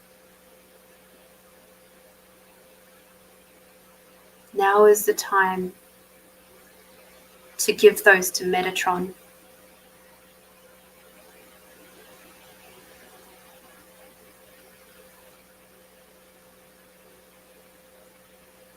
He can also take care of any traumas and the behaviors created from those traumas.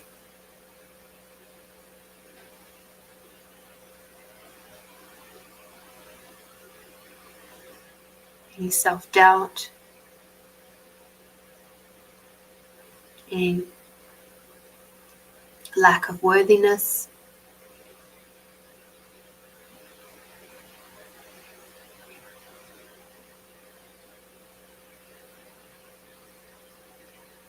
any loneliness and depression. He can take all of that and he uses his sword to neutralize it. Out of your system, out of your body, out of your brain.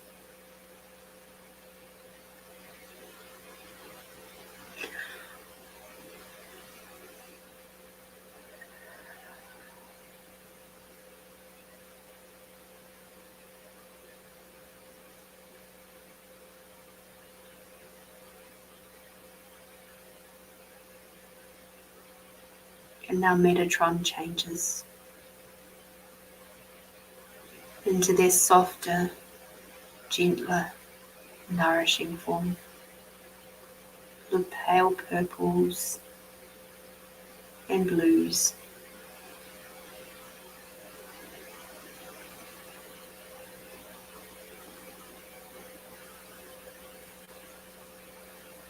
And Metatron brings you in for a hug and surrounds you with their wings. And as they give you a hug, you feel centered and calm.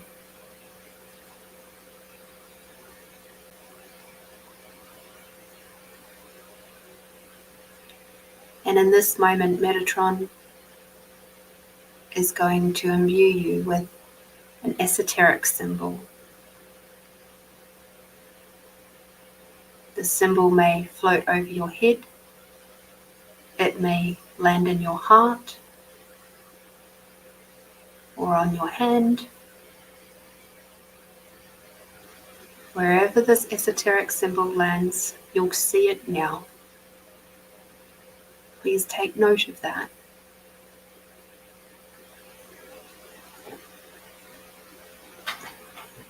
And you will remember it after you wake up. After you come out of this meditation, you will remember the symbol that Metatron has gifted you. How many points does it have?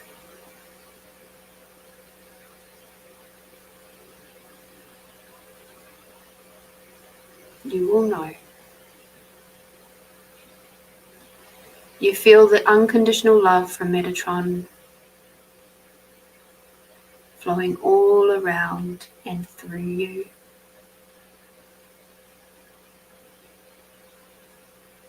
There is no judgment about what you have just released. They are just happy to be here to contribute to you.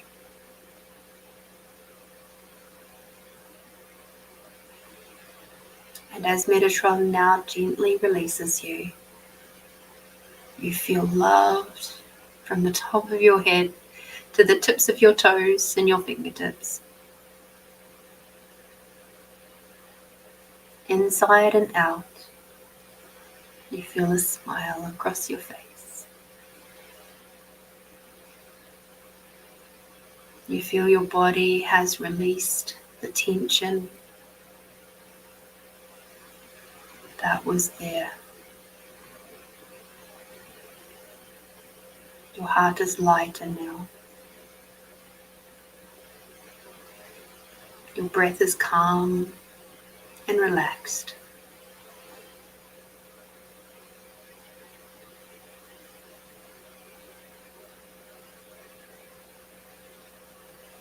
You say thank you, Metatron, thank you. And you feel the gratitude and the love spilling out of you in every single pore of your body. And with that, Metatron leaves, knowing that their work is done for now. Please know that you can return to this place and space anytime. And once again, Metatron will be there to assist, should you require it.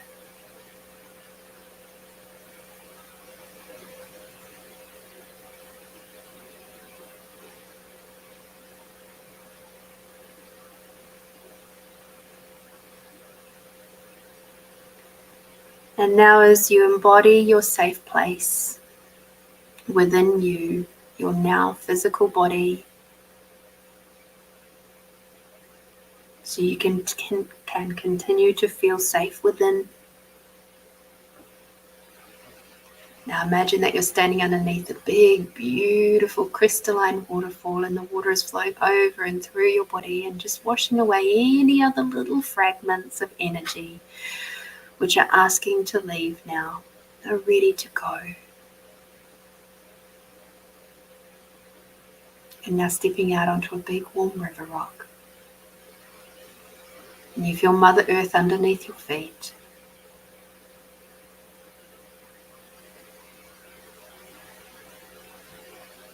Taking in a nice big deep breath in, bringing Mother Earth all the way up your body. And breathing out, bringing Father Sky all the way down as you breathe out. Bringing Mother Earth and the unconditional love all the way up.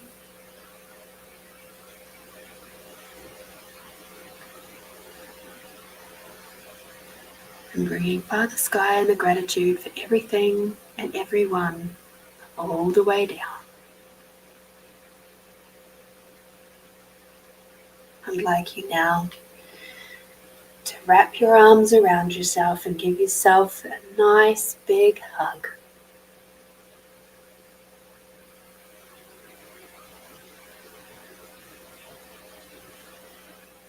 Bring your hands back to your heart and just acknowledge how incredibly amazing you are. Being present in this moment, at this time.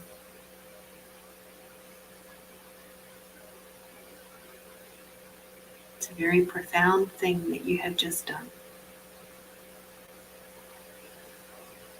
Thank you, thank you, thank you.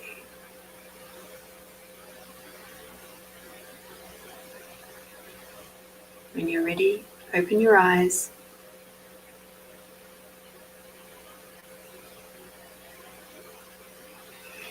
Please have a nice drink of water for self-care. When we do energetic work, it's very important to drink water. You might also like to have a little bit of salt. When we do energetic work, we use salt. It gets pulled out of our system, so we have to put it back in. And water.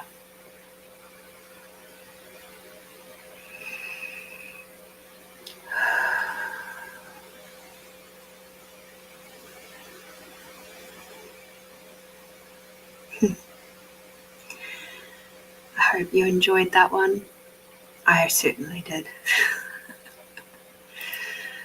So until next time, please get out there, do something fun, do something kind, caring, and nurturing for yourself.